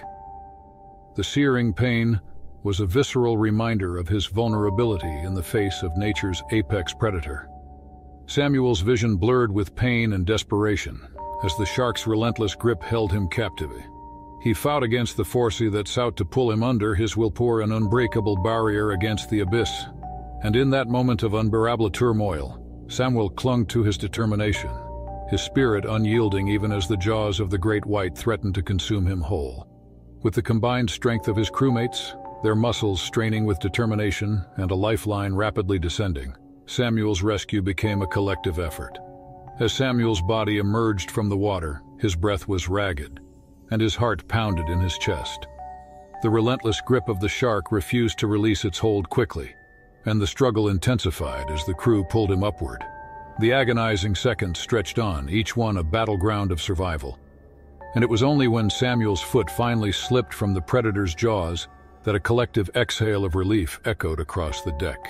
But victory came at a harrowing cost. Samuel's severed limb bore witness to the price of his valiant struggle against the jaws of the great white. The severed leg was a stark reminder of the razor-thin line between life and death in the unforgiving waters. The crew rallied around him. Their swift actions were a testament to their bond and determination to mitigate the damage inflicted by the ruthless predator. Amid the urgency and chaos, the ship's course was swiftly redirected toward the nearest port where medical care awaited. The crew's concern for Samuel's well-being was evident in their actions, and their hearts were united in their shared resolve to ensure his survival. It was a race against time. Their vessel was a lifeline between Samuel and the medical attention he desperately needed. Samuel's journey toward recovery was arduous, marked by pain and perseverance. The physical wound slowly healed, leaving scars forever, reminding him of the price he paid for his encounter with the deep blue. Yet the emotional scars ran deeper, etched into his psyche as a testament to the unpredictable nature of the ocean and its inhabitants. Despite the trauma he endured, Samuel's tenacity shone brightly. The call of the sea remained irresistible, a siren song that beckoned him back to the waves. With each step towards healing, he found solace and strength in the waters that had once threatened to consume him. His eventual return to the sea was a triumph of spirit over adversity, a testament to the resilience of those who venture into its depths. Samuel's story served as a poignant reminder of the ocean's duality, an awe-inspiring realm of beauty and peril intricately intertwined. It was a reminder that even in the face of danger, humans continue to embrace the challenge, driven by an indomitable spirit that defies the odds. His tale would forever echo across the waves, a testament to the unbreakable bond between man and the unpredictable, enigmatic world beneath the surface. With the days of summer slipping away, David, Robert, and Josh, the three brothers, yearned for a chance to embrace the sun's warmth and relish the beach one more time before the school year cast its looming shadow. They eagerly awaited to bask in the sandy shores, feeling the grains beneath their toes and the gentle caress of the ocean's breeze on their skin. It was a precious opportunity for them to create lasting memories and bid farewell to the carefree days of summer. Their father, Richard Peltier, selected Sandbridge Beach, a popular destination with shallow waters and warm sand, for a relaxing Saturday afternoon. Having enjoyed their previous visits to the beach, the boys eagerly waded into the knee-deep water, feeling secure in their surroundings. David was particularly fascinated by the small dogfish swimming near the shore. After a few hours of relaxation and light surfing, Richard decided to detach the tether from his longboard and attached it to David's surfboard. Despite being more than 50 yards from the shore, the water was only 4 feet deep, and Richard believed it was safe for his sons to surf independently. He instructed David to paddle a few feet farther into the water, unaware of the imminent danger lurking beneath the surface. Out of nowhere, a jolt coursed through Richard's body, alerting him to something amiss in the water. His heart pounded with fear and anticipation as he instinctively cast his gaze downward. In the depths below, his worst nightmare materialized before his eyes. A bull shark, stretching out about 8 feet in length, ominously glided towards him. The sight of the approaching predator sent a surge of terror coursing through Richard's veins, his mind racing with the knowledge that his precious sons were still far from his protective grasp. In a state of panic, Richard's voice pierced the air, his cries echoing across the water's surface, urging his boys to swiftly make their way back to their surfboards. With every ounce of strength, he propelled himself towards David, his arms slicing through the water. But as Richard tightly grasped his son's arm, a forceful pull from the other side disrupted their desperate escape.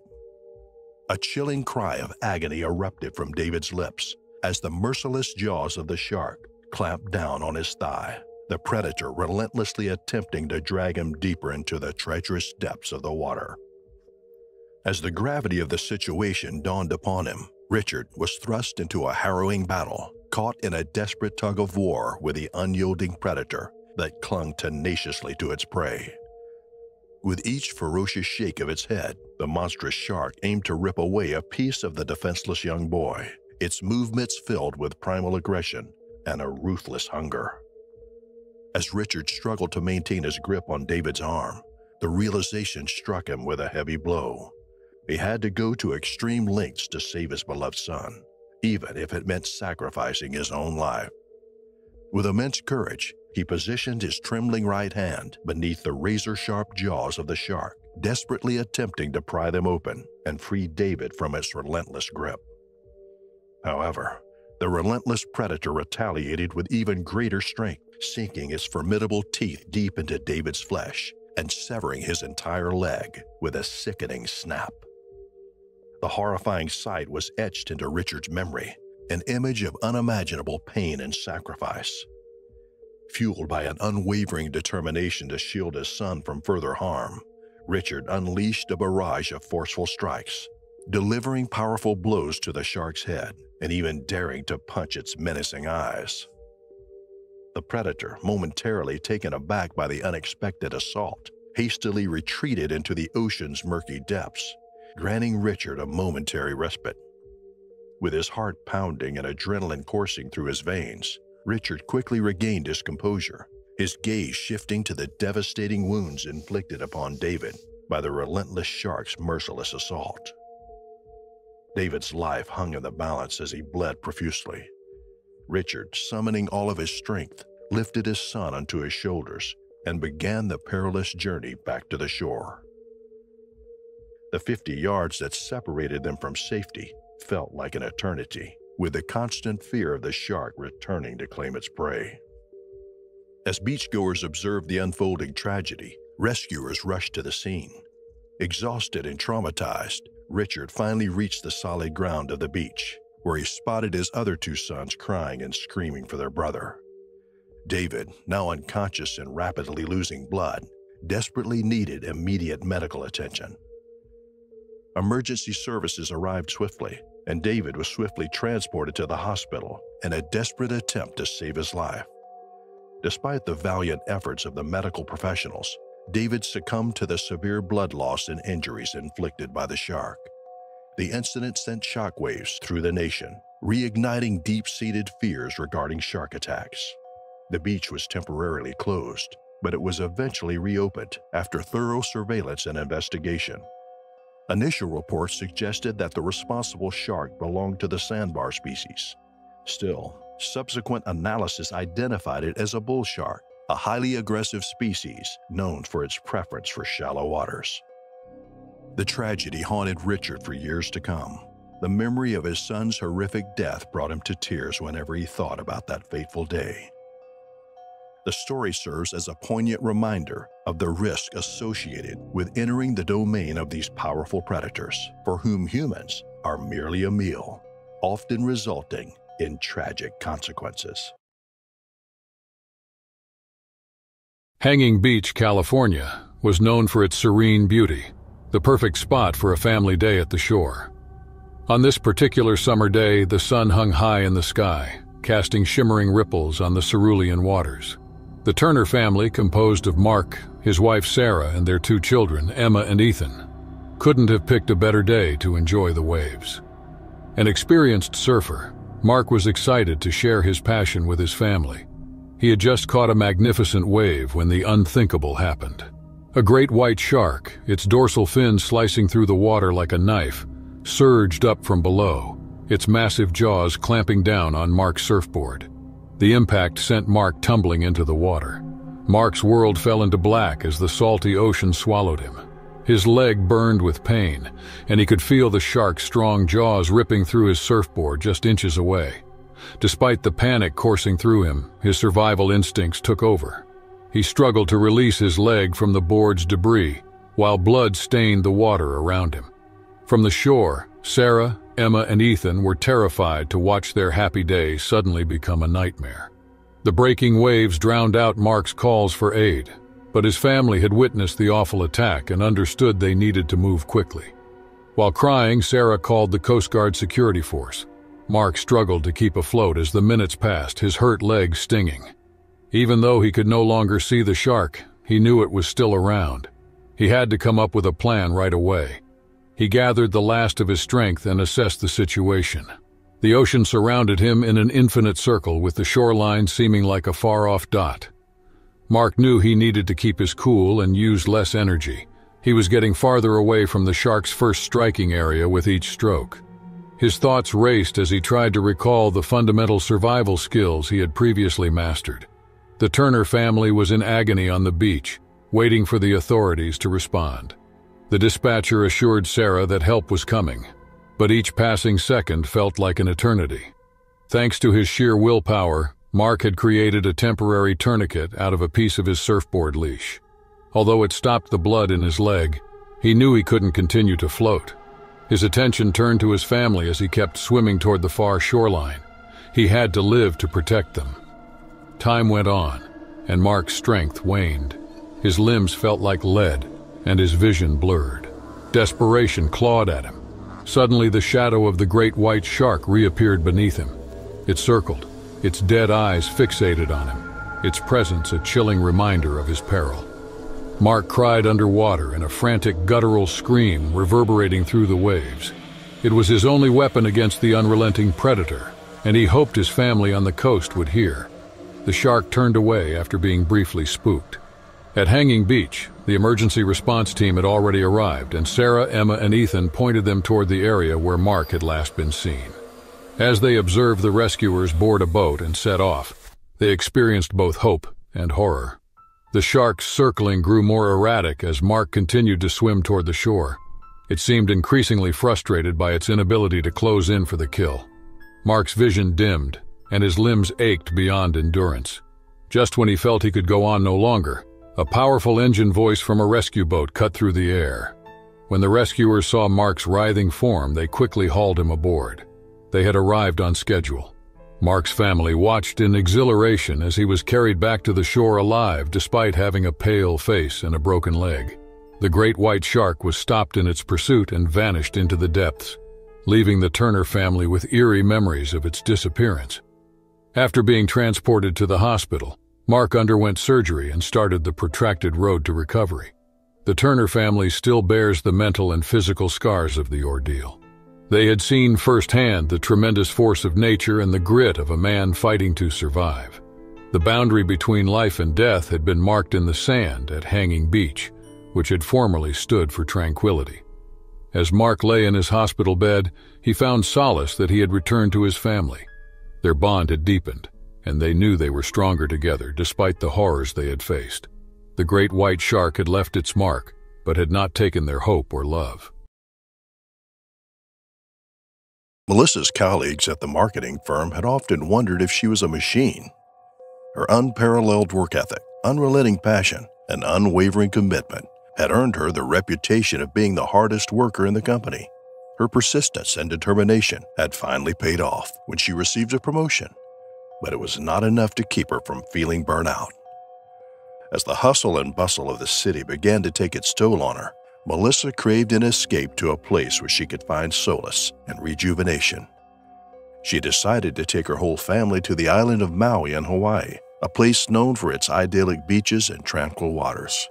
The idea of exploring the stunning coastline and indulging in water activities was enough to invigorate her soul.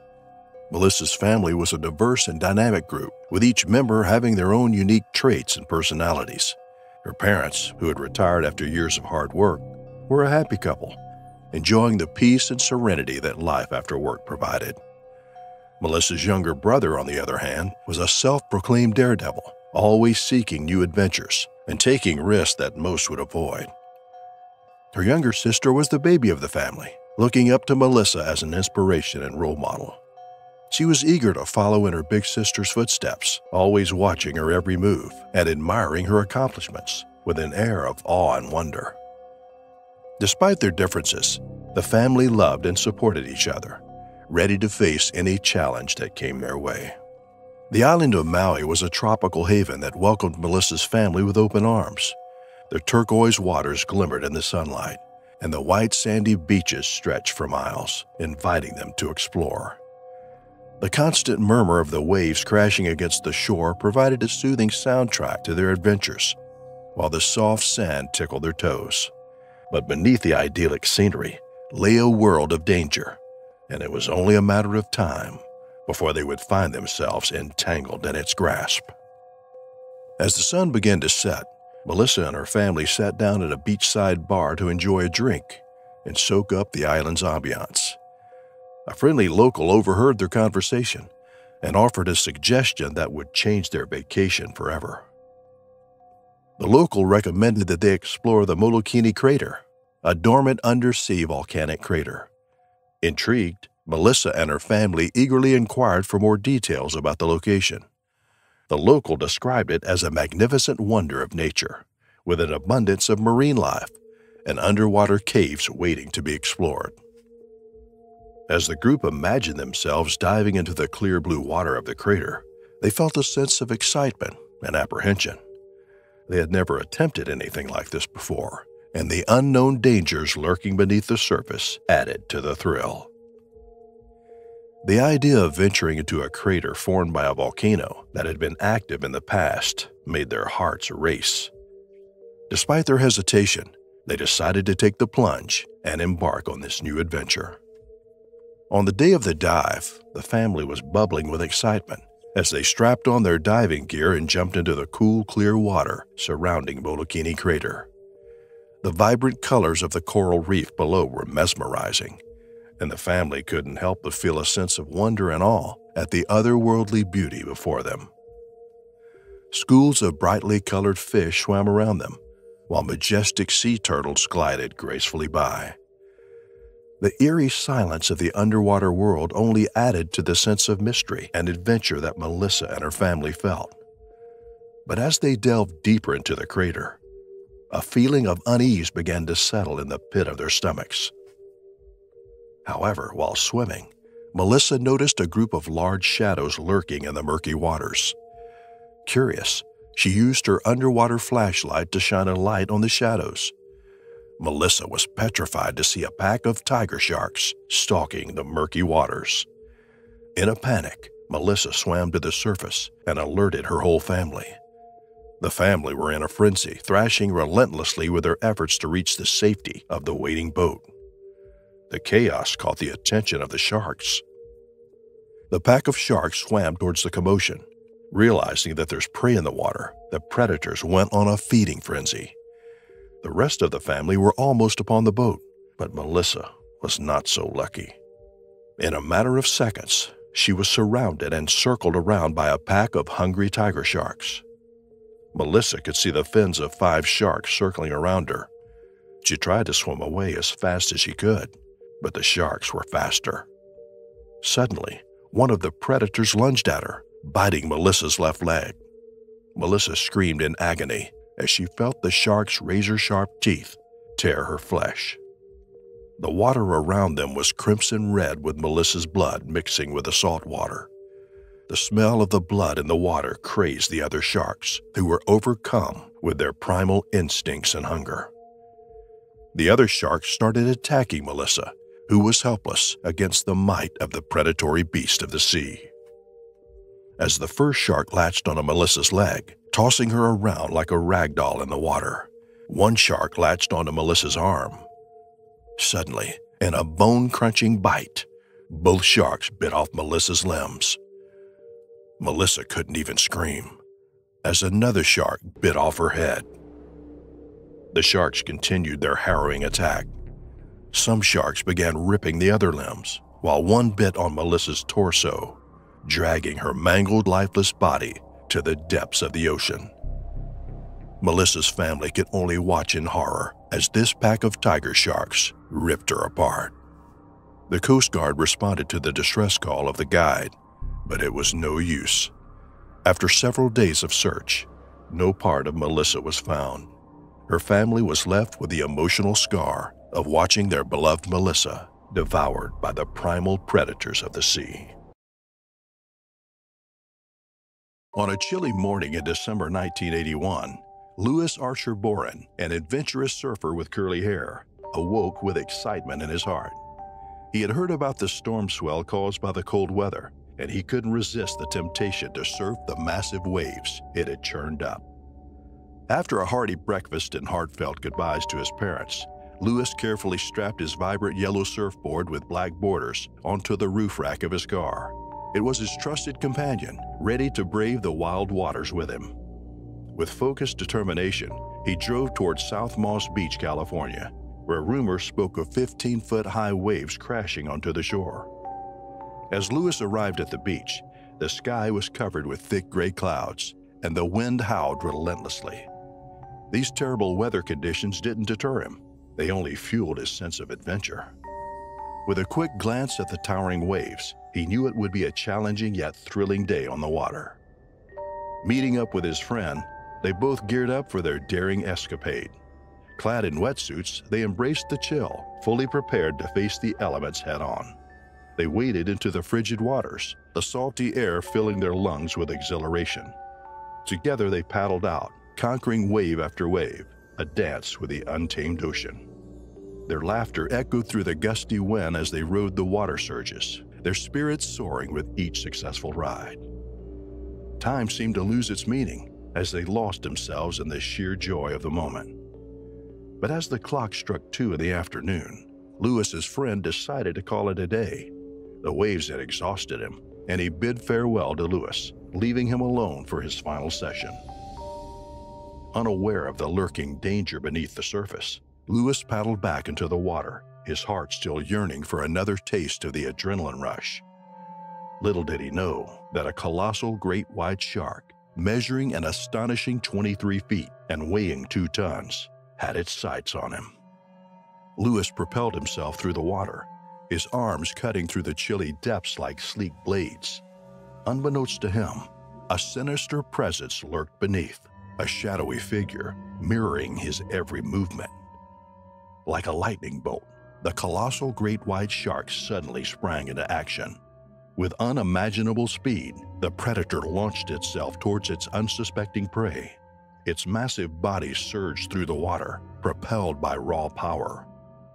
Its cavernous jaw snapped shut in an instant, clamping onto Louis's chest with a bone-crushing force that squeezed the air from his lungs.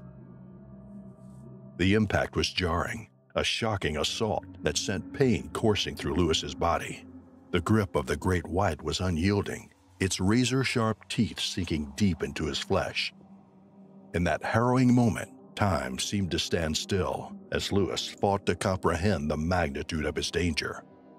The world around him blurred, his vision clouded by agony and disbelief.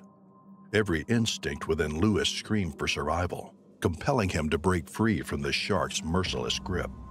He struggled frantically, his body writhing desperately to loosen the predator's hold. But the great white was a relentless adversary, fueled by primal instincts and honed for the hunt. As the seconds ticked by, Louis's strength waned, his muscles fatigued from the battle against the colossal force that had seized him. He felt the icy chill of the ocean enveloping him, threatening to pull him deeper into its watery embrace.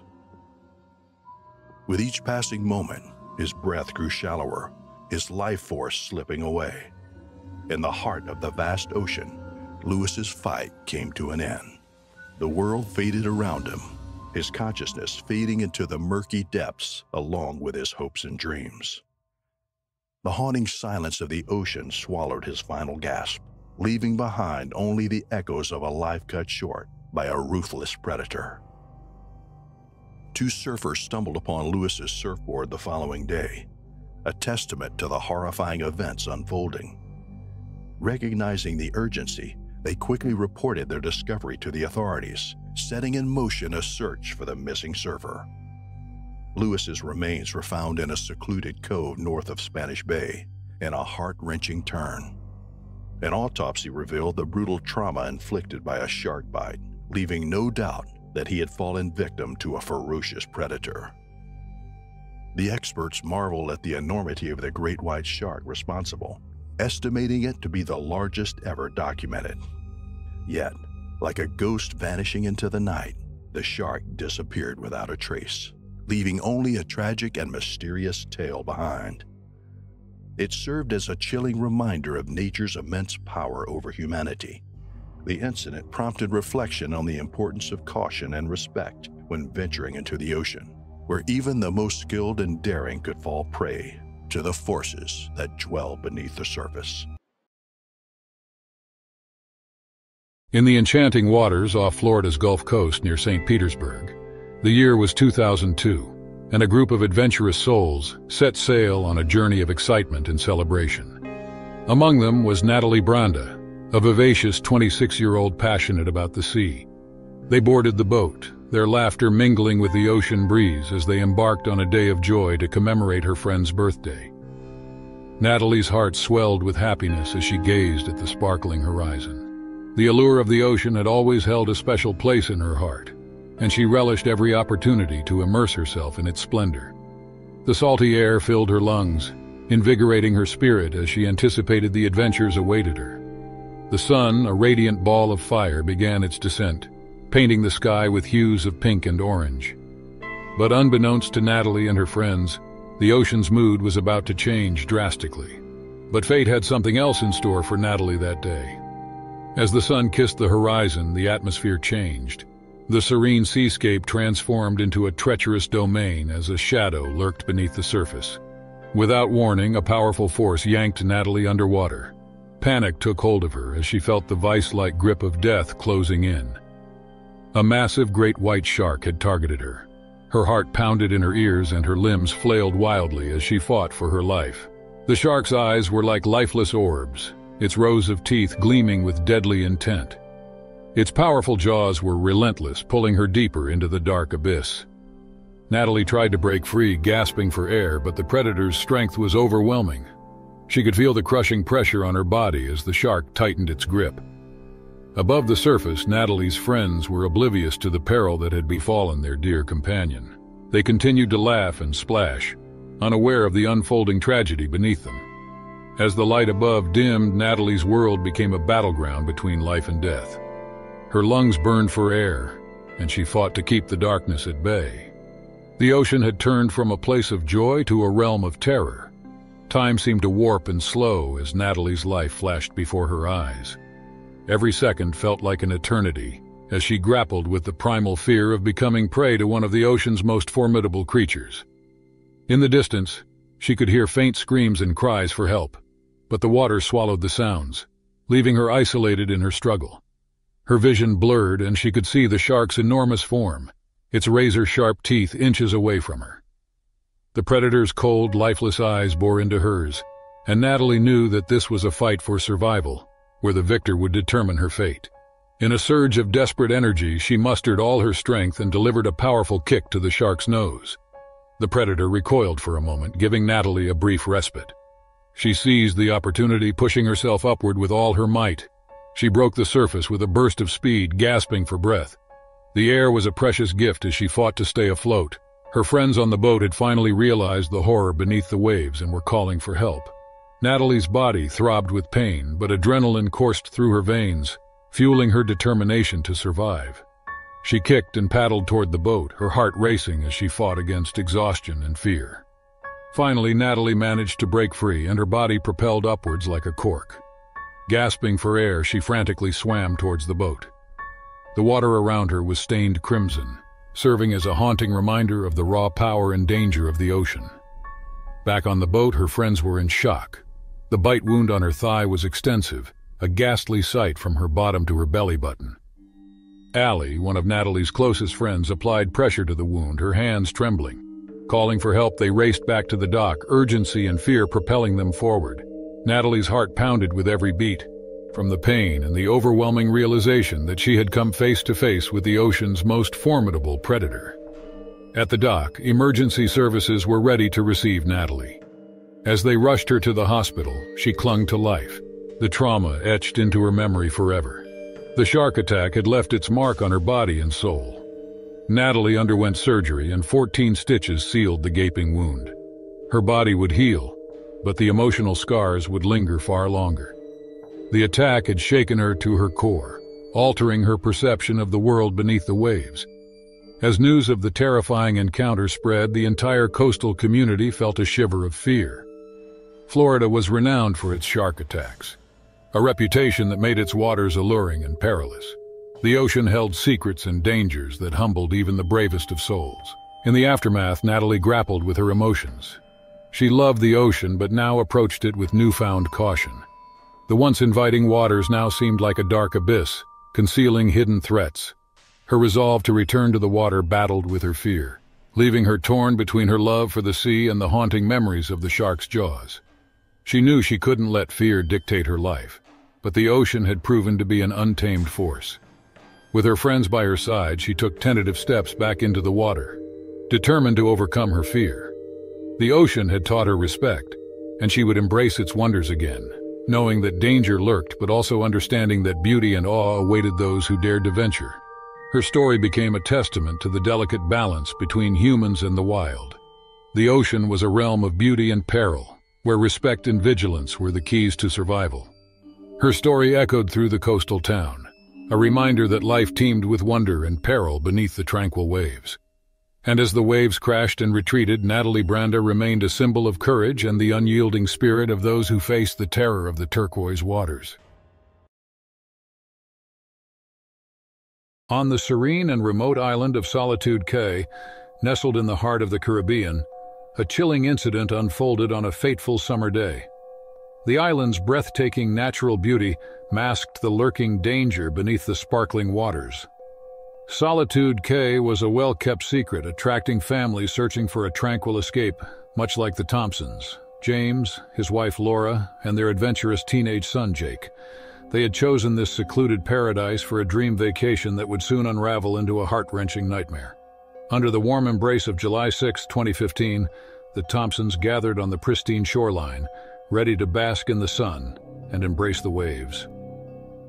James had a deep affinity for surfing, and the rolling waves gracefully caressing the beach were a surfer's utopia. The gentle symphony of waves against the shore set the stage for what should have been a day of laughter and shared moments.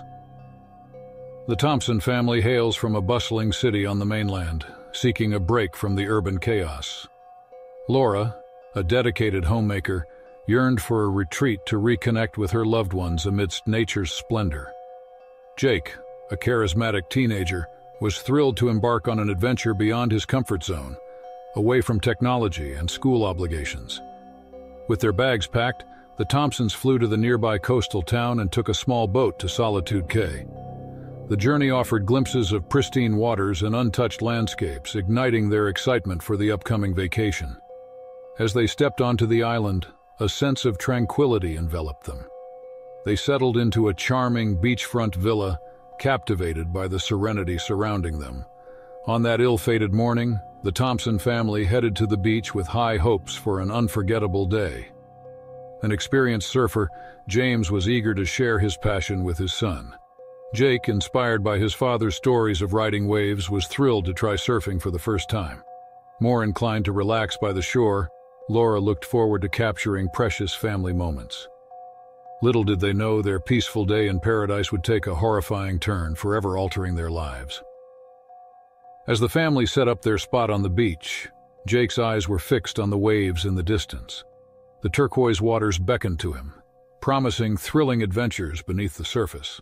At 18 years old, he had inherited his father's love for the ocean and eagerly awaited the chance to ride the waves. With his surfboard under his arm, Jake waded into the inviting waters, feeling the cool embrace of the sea against his skin. The waves were perfect for surfing, gentle enough for beginners but exciting enough to provide an adrenaline rush. The sun bathed the scene in warm light, creating an atmosphere of idyllic bliss. Unbeknownst to the Thompsons, a massive hammerhead shark had been drawn to the shallows by the scent of fish that swam nearby. The predator's powerful senses honed in on the unsuspecting family, and saw an opportunity for an easy meal. As Jake paddled farther from the shore, the hammerhead silently closed the distance, its stealthy approach concealed by the water's surface. Suddenly, chaos erupted as the tranquil scene turned into a heart-stopping nightmare. The water erupted in a frenzy of splashes as the hammerhead shark lunged from below, its immense body breaching the surface. In a horrific instant, Jake's surfboard was severed in two and he was flung into the water. The commotion drowned the Thompsons' shouts of alarm, their panic palpable as they watched the horrifying scene unfold. The shark's rows of sharp teeth sank into Jake's leg, its mighty jaws clamping down with deadly force. The young surfer's agonized screams filled the air. His struggle against the predator's grip was futile. James and Laura waded into the water, their hearts pounding with fear and determination. Desperation fueled their every move as they tried to reach their son, but the shark's frenzied attack left them helpless. Captain Reynolds, a local fisherman who happened to be nearby, raced to the scene in his boat, armed with a harpoon. With swift precision, Captain Reynolds thrust the harpoon into the water, aiming for the hammerhead's flank. The weapon found its mark, and the shark writhed in pain, releasing Jake from its grasp. The water turned crimson as the predator retreated, its powerful tail lashing in distress. Jake was pulled onto the boat, his leg severely injured, and his body in shock from the traumatic encounter. The Thompsons were inconsolable, their relief at their son's rescue overshadowed by the horror they had witnessed. Captain Reynolds swiftly steered the boat back to the shore, where a makeshift medical team awaited their arrival. Despite their best efforts, Jake's injuries were worse than initially feared. The hammerhead shark's attack had left him with deep lacerations, torn ligaments, and exposed bone on his leg. The risk of infection was a constant concern, as the saltwater and marine life in the ocean posed additional threats to his already compromised health. The once promising vacation had morphed into a harrowing nightmare, casting a shadow over the Thompsons' lives. Jake was immediately transported to Ocean View Beach's small community hospital, where a team of doctors and surgeons were on standby. The medical staff worked tirelessly to clean and disinfect his wounds, removing any debris or potential sources of infection. Jake's leg was carefully examined, revealing the extent of the damage inflicted by the hammerhead shark's brutal attack. After a thorough evaluation, the medical team determined that surgery was necessary to repair Jake's leg's torn ligaments and damaged tissues. The surgery was a delicate and complex procedure, requiring hours of meticulous work to ensure his leg had the best chance of healing. The risk of infection remained a constant concern, and Jake was placed on a regimen of powerful antibiotics to ward off any potential complications. Despite the medical team's dedication and expertise, the injuries Jake sustained were severe. The traumatic experience left both physical and emotional scars. His road to recovery was long and arduous, marked by painful rehabilitation sessions and countless hours of physical therapy. While Jake's determination and youthful resilience fueled his progress, the damage to his leg was irreparable. He was left with limited mobility and chronic pain, forever altering his ability to surf and engage in the activities he once loved. As news of the attack spread throughout Ocean View Beach, the town was gripped by sadness and reflection. The incident served as a stark reminder of the unpredictable nature of the ocean and the potential danger that existed just below the surface. The Thompsons' experience became a cautionary tale, prompting locals and visitors to approach the ocean with greater caution and respect. The once vibrant atmosphere of Ocean View Beach was tinged with somberness, a reminder of the fragility of life and the reality that tragedy could strike at any moment. The town came together to support the Thompsons during their arduous journey, raising funds to assist with medical expenses and showing empathy and compassion. In the aftermath of the attack, the Thompsons faced rebuilding their lives. Jake's dream of becoming an accomplished surfer was shattered by the daily struggle to adapt to his new reality. The family's bond grew stronger as they navigated the emotional aftermath of the traumatic incident, finding solace in one another's company. Fish Hoek Beach in South Africa is a place known for its breathtaking beauty and is surrounded by majestic mountains. The beach attracts swimmers, sunbathers, water sports enthusiasts, commuters, retirees, and vacationers who come to enjoy the coastal suburb of Cape Town. Amid the bustling activity of a typical morning in Fishhook Bay, Tina Webb, a spirited 77-year-old woman who once taught English, readies herself for her customary morning swim.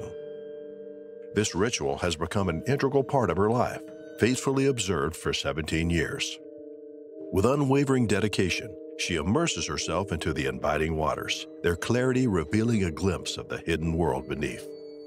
Moving further away from the safety of the shore, Tina embarks on her familiar routine, gracefully traversing the distance of approximately 60 yards, her strokes mirroring the ebb and flow of the gentle waves. The rhythmic laps parallel to the beach have become her trusted companions, marking the passage of time and infusing her spirit with tranquility. Underneath the serene sky, a sense of calm envelops the surroundings. The weather is in perfect harmony, with a gentle breeze flowing from the south to the southeast, its soft touch leaving no ripples on the water's surface. The absence of whitecaps guarantees that every splash Tina makes clearly resonates, as if echoing through the stillness of the moment. However, hidden from Tina's awareness, the peacefulness of the scene acts as a magnet to the inquisitive great white sharks that roam these waters. Oblivious to their presence, she inadvertently beckons them closer with each stroke, unknowingly creating vibrations that reverberate through the water. Even with a considerable number of people gathered on the shore, the tranquil waters only hold two souls brave enough to venture into its embrace, including Tina. Oblivious to the unfolding drama, she maintains her steady rhythm, propelling herself through this shimmering expanse.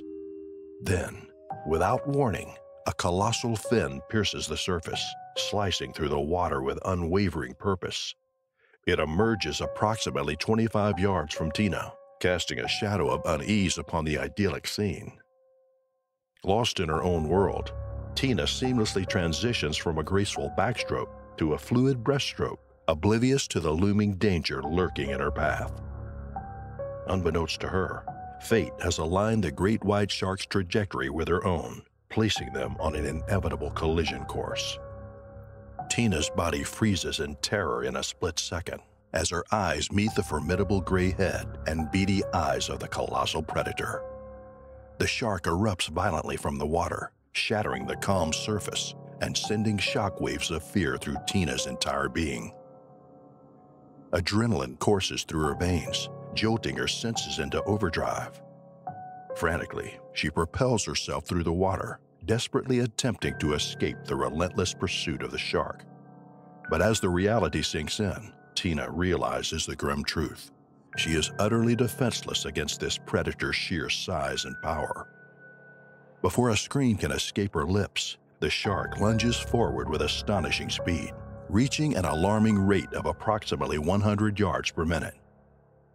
Its powerful jaws clamp down with bone-chilling force, inflicting a fatal bite that ravages Tina's abdomen, leaving her gasping in excruciating pain. The shark releases its vice-like grip on Tina, leaving witnesses on the beach in utter shock.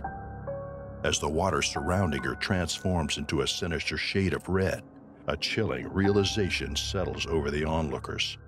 In a harrowing sequence, the shark strikes once more, its razor-sharp teeth sinking into the same vulnerable area, causing Tina's abdomen to rupture with a sickening force.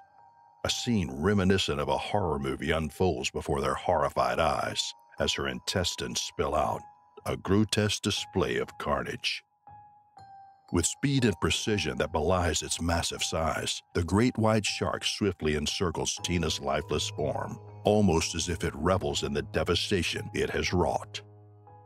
It seizes her again, shaking her fragile body violently, as if determined to extract every morsel of flesh and fat from her. Despite Tina's inevitable decline, witnesses from the beach recount in hushed voices that the shark releases her momentarily, only to return to its macabre dance. It circles her prone figure 3 more times, as if taunting the helpless spectators with its dominance before finally descending with her into the ocean's murky depths, vanishing from sight. A mixture of terror and shock keeps the beachgoers frozen, unable to tear their eyes away from the horrifying scene unfolding before them. The air hangs heavy with a sense of foreboding, as their breaths become trapped in their chest. Helplessness engulfs them as they bear witness to the final display of the shark's dominance. A suffocating aura of dread descends upon the beach, casting a somber pall over the previously vibrant scene. Realizing humanity's vulnerability in the face of such primal might lingers in the air, leaving an indescribable sense of unease. Nature's intricate balance is harshly underscored by this encounter, a solemn reminder that amidst the beauty of the world, untamed forces can wield devastating consequences. Following the gruesome attack, rescue teams swiftly mobilize in a race against time. The National Sea Rescue Institute dispatches rescue boats, while the South African Navy sends a vigilant patrol craft to aid in the search for Tina's remains. A SkyMed helicopter swiftly arrives at the scene, hovering above the treacherous waters, recognizing the urgency of the situation. Hour after painstaking hour, the search and rescue teams scour the vast expanse of the ocean, their eyes trained on the horizon, hoping for any sign of Tina. The helicopter officer peering through the aircraft's window suddenly spots an imposing figure near Clovelly, just a stone's throw away from Fish Hope.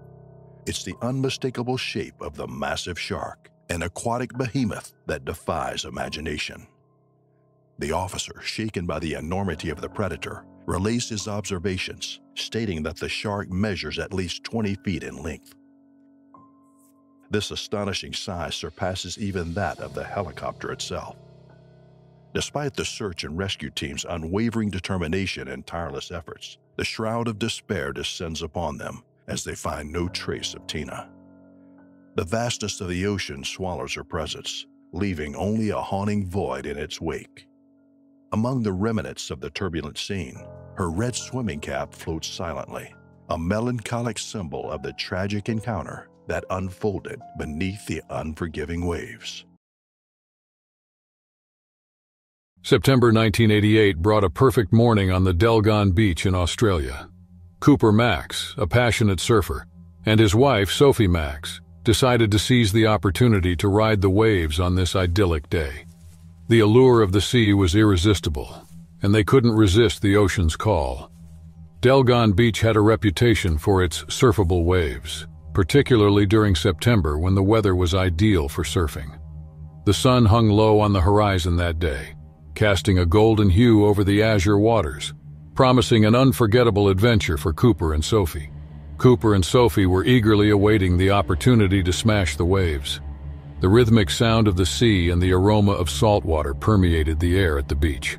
The light breeze wafted their laughing away as they snatched up their surfboards and waded into the shallows. As a seasoned surfer, Sophie had always been inspired by her husband's love of the sea. She was prepared to share the excitement of the surf with him today. They paddled out past the break with their boards floating on the waves. They savored the thrill of the surf as Cooper and Sophie caught their first waves of the day. The waves were flawless, their pace matching that of their hearts. For a brief moment, they felt like they were in a tropical paradise as the sun warmed their faces. However, paradise may be short-lived, and on that picture-perfect morning, horror surfaced. An enormous great white shark, a beast of primal might, suddenly and violently broke the surface. Cooper was the surfer closest to the beast, as its enormous maw, lined with razor-sharp fangs, lunged for him. Sophie's world shrank into a nightmare scene of horror as she looked in terror. She often had nightmares of when her husband Cooper disappeared into the monster predator's gaping jaws. As though time had slowed, the seconds seemed to drag on for an agonizingly long time. She was so terrified after seeing the vicious attack that she could not speak due to the overwhelming savagery of nature. Once vibrant and alive, Cooper's body dangled lifelessly in the great white shark's mouth. The unrelenting attack of the thing had left her beloved husband with horrible wounds, and seeing his mutilated body had left an irreparable mark on her mind. Cooper's body, partially devoured, dead and ripped, served as a chilling reminder of the harsh and merciless depths of the ocean, where the lines between life and death blurred into a horrible reality.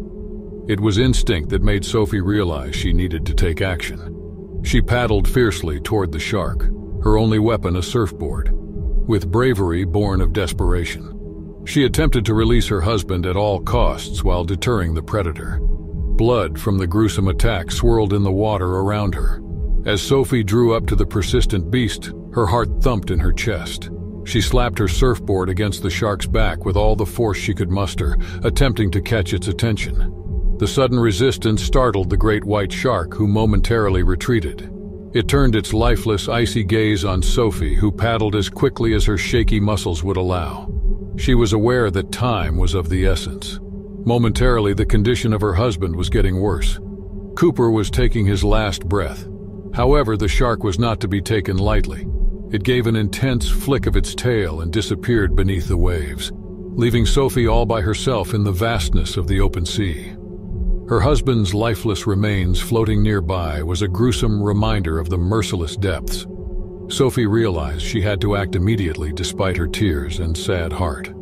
She started the excruciating journey back to the shore while dragging her husband's body behind her. The coastline appeared to be a faraway speck on the horizon, and the distance was infinite. With every stroke of her arms, Sophie battled against the relentless pull of the sea, each motion an excruciating test of her endurance. The weight of her husband's lifeless body made each stroke feel like a monumental effort, yet her unwavering determination was her sole ally in the desperate struggle to bring him back to the shore. The sun was beating down brutally as Sophie paddled with all of her effort, her body aching from exertion. With every meter that passed, her husband's body weight appeared to increase. However, she steadfastly resisted giving up since she loved Cooper so much. After what seemed like an eternity, Sophie eventually arrived at the shore where she found her husband's bruised body lying on the ground. She had put her strength to the absolute limit, yet she had managed to bring him with her. Sophie contacted Coast Guards with shaky hands, sobbing uncontrollably as she described the horrific incident. When the Coast Guard arrived, an ambulance was sent to take Cooper's body to the hospital. The medical staff at the facility worked non-stop to save Cooper's life. The great white shark's jaws destroyed his lower body and tore apart his stomach. While everyone knew he was dead, they still administered cardioversion shocks as a last-ditch effort. Their efforts were in vain as Cooper's soul left his body. Sophie was perpetually shocked. After witnessing her husband's body, she began to experience panic attacks, so her doctor referred her for mental care. The memory of that fateful day in September 1988, when Sophie stood on the shores of Delgon Beach, remains etched in her mind with indelible clarity. As she gazed into the endless expanse of the ocean, its vastness seemed to mirror the tumultuous emotions swirling within her. The tranquil beauty of the beach had always been a sanctuary for her, a place of solace and joy. However, on that particular day, it became the backdrop for a life-altering event that would haunt her for years. The incident marked a turning point in Sophie's life, leaving an indescribable void in her heart. She had been blissfully enjoying the day with her partner, savoring the sun's warm embrace and the soothing rhythm of the waves. But fate had other plans as an unforeseen tragedy unfolded before her eyes. The loss of her beloved partner in that brutal twist of fate shattered and scarred Sophie. It was a moment of profound transformation as she grappled with grief and life's harsh realities. After that heart-wrenching day, the once-beloved beach became a place she could no longer bear to visit, a painful reminder of a love lost and a life forever altered. In 2005, in a small coastal town called Aquaville in Australia, the Anderson family embarked on a weekend getaway to a secluded beach known for its crystal-clear waters and sandy shores. The Andersons, consisting of parents John and Lisa, and their two children, 12-year-old Michael and 8-year-old Emily, were excited for a day of fun and relaxation by the sea. The day began like any other perfect family beach outing. The sun shone and the ocean breeze carried the scent of salt and adventure. The Andersons set up their beach chairs, umbrellas, and picnic spread, ready to enjoy a memorable day together. Unknown to them, the waters they were about to plunge into were a feeding ground for a pack of aggressive bull sharks. Bull sharks, infamous for their territorial nature and swift attacks, had been spotted in the area multiple times. Still, the family was unaware of the lurking danger beneath the surface. As Michael and Emily frolicked in the shallows, their laughter echoed along the shoreline. John and Lisa kept a watchful eye on their children, feeling reassured by the gentle waves that seemed to embrace them in their safe haven. But suddenly everything changed. A massive shadow emerged beneath Michael, and before anyone could react, a pack of bull sharks swarmed around him. Panic filled the air as John and Lisa screamed for their son to get out of the water. The sharks, sensing vulnerability, attacked with ruthless precision. With adrenaline pumping through his veins, Michael fought against the sharks, thrashing and kicking with all his might. But the more he struggled, the more agitated the sharks became, closing in on their prey. John and Lisa, fear-stricken and powerless, desperately looked for a way to save their son. They grabbed whatever they could find on the beach, flinging objects toward the sharks in a desperate attempt to distract them. But the predators were relentless, their razor-sharp teeth glinting in the sunlight.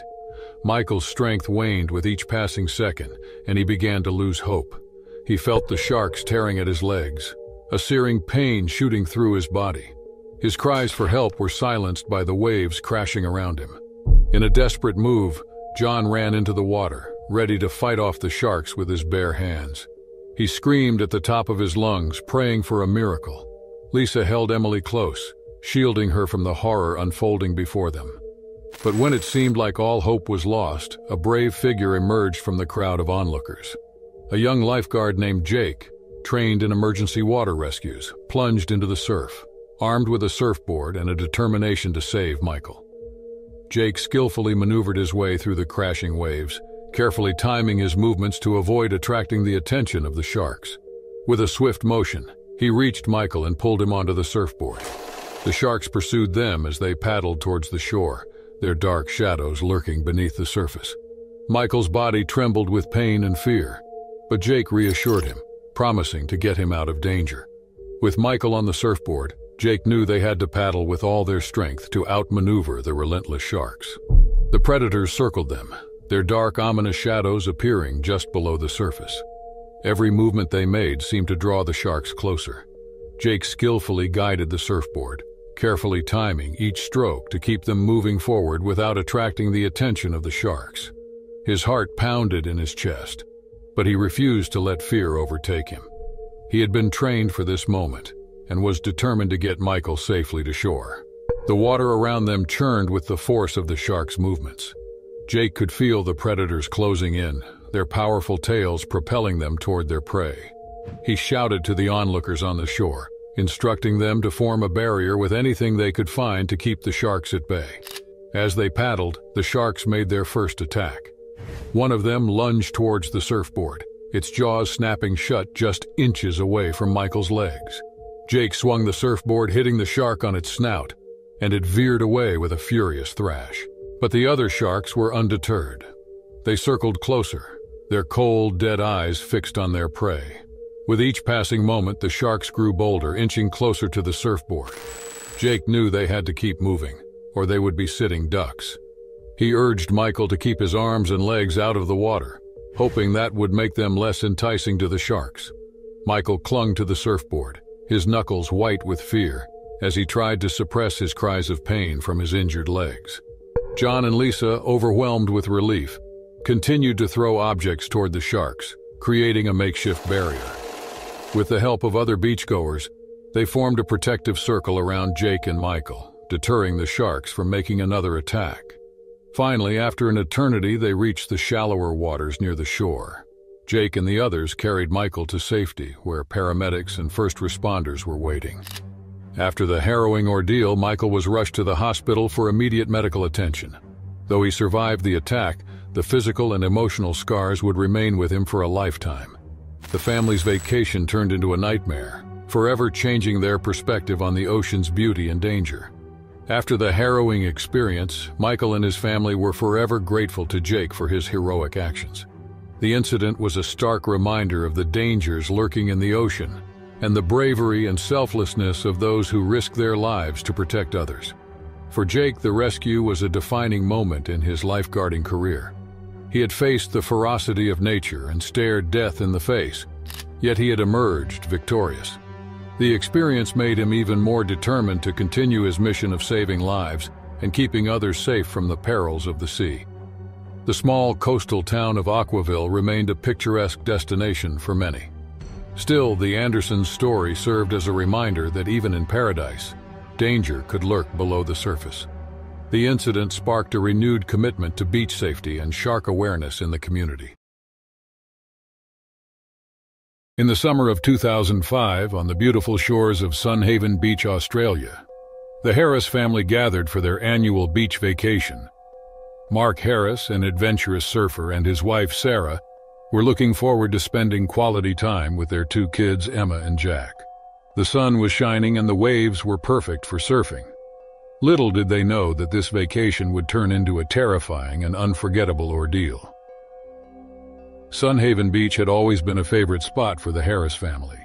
The golden sand, crystal clear waters, and stunning cliffs made it a picturesque destination. However, this serene setting hid a dark secret. Beneath the waters lurked a giant predator, a great white shark known as Old Scars. This infamous creature had been sighted in the area several times, but the locals had always managed to avoid serious encounters. As the Harris family settled into their beachfront rental, they felt a sense of blissful relaxation. Mark was eager to hit the waves, and Emma and Jack couldn't wait to build sandcastles and play in the shallows. Sarah, however, couldn't shake off a feeling of unease. On the first day, as Mark surfed, Sarah noticed a group of lifeguards patrolling the beach with binoculars. She overheard them talking about increased shark activity in the area. The lifeguards were on high alert but didn't want to spoil the holiday atmosphere for the tourists. As the days passed, the Harris family enjoyed the sun and surf, unaware of the lurking danger. One sunny morning, while Mark was catching waves and Emma and Jack played on the shore, Sarah noticed a shadowy figure moving in the waters not far from where her husband surfed. Fear gripped her heart as she realized it was Old Scars. Sarah ran towards the lifeguard station and frantically pointed at the water, warning them about the shark. The lifeguards immediately sounded the alarm, signaling everyone to evacuate the water. Panic spread across the beach as people rushed to safety. Mark, unaware of the danger, was still riding the waves. The lifeguards raced to their boats, hoping to divert the shark from the beach. They knew the waters well and planned to drive it toward a less populated area. But before they could reach Mark, it was too late. As Mark paddled back to shore, relief washed over him. He had no idea that danger was lurking just below the surface. Suddenly, he felt a powerful force yank him underwater, and before he could react, the jaws of the massive great white shark clamped down on his leg. The pain was excruciating, and he screamed for help, desperately struggling to break free. Sarah and the kids watched in horror from the shore, their hearts pounding in their chests. They could see Mark thrashing in the water, but he was no match for the relentless strength of the predator. Fear gripped them as they realized the danger he was in. The lifeguards, alerted by Sarah's frantic cries, sprang into action. They reached Mark's location within seconds and found a bloody scene. The shark dragged him underwater, leaving only traces of his board. Determined to save him, they immediately initiated a search and rescue operation, but the chances of finding Mark alive were slim. The water churned with chaos as the lifeguards dove beneath the surface, scanning the depths for any sign of Mark. Time was running out, and every second felt like an eternity. The waves crashed around them, adding to the sense of urgency. Minutes felt like hours as they combed through the water, their eyes darting in every direction. Finally, one of the lifeguards spotted something, a glimmer of hope. He saw a faint shadow moving among the rocks, and he swam toward it with a burst of adrenaline. They found Mark hidden in the shadows, still fighting for his life. The shark had released him momentarily, but the battle was far from over. His leg was mangled, and blood clouded the water around him. The lifeguards pulled him to the surface, and with all their strength, they managed to get him onto the rescue board. Mark's face was pale and his eyes were filled with pain, but he refused to give up. The lifeguards paddled back to shore as fast as they could, knowing that every second counted. On the shore, Sarah and the kids waited anxiously, their hearts heavy with dread. They saw the lifeguards approaching with Mark on the board, and relief washed over them. But their relief turned to fear once more as they saw the enormity of Mark's injuries. The shark had torn through his leg, leaving a gaping wound that oozed with blood. The lifeguards rushed him to the beach, where a team of paramedics stood ready. They worked frantically to stabilize Mark and get him ready for transport to the hospital. As they loaded Mark into the ambulance, Sarah held back tears, her mind racing with fear and worry. Emma and Jack clung to her, their innocent faces marred with the trauma they had witnessed. The ambulance roared to life and sped away, its sirens echoing in the distance. Sarah and the kids were left standing on the beach, shaken to their core. The once idyllic vacation had turned into a nightmare, and they knew their lives would never be the same. Back in the water, the lifeguards continued searching for the shark, determined to prevent further attacks. They knew that Old Scars was still lurking in the depths, and they were determined to protect the beachgoers from its deadly grasp. The incident sent shockwaves through the entire community. News of the attack spread like wildfire, and the once bustling beach became a ghost town. Fear gripped the hearts of locals and tourists alike, and many vowed never to set foot in the water again. The lifeguards redoubled their efforts to keep the beach safe, patrolling the waters day and night. They installed warning systems and posted signs to alert swimmers of potential dangers. In the days that followed, Mark underwent multiple surgeries and faced a long road to recovery. His leg would never be the same, but his spirit remained unbroken. He was determined to heal, not just for himself but for his family.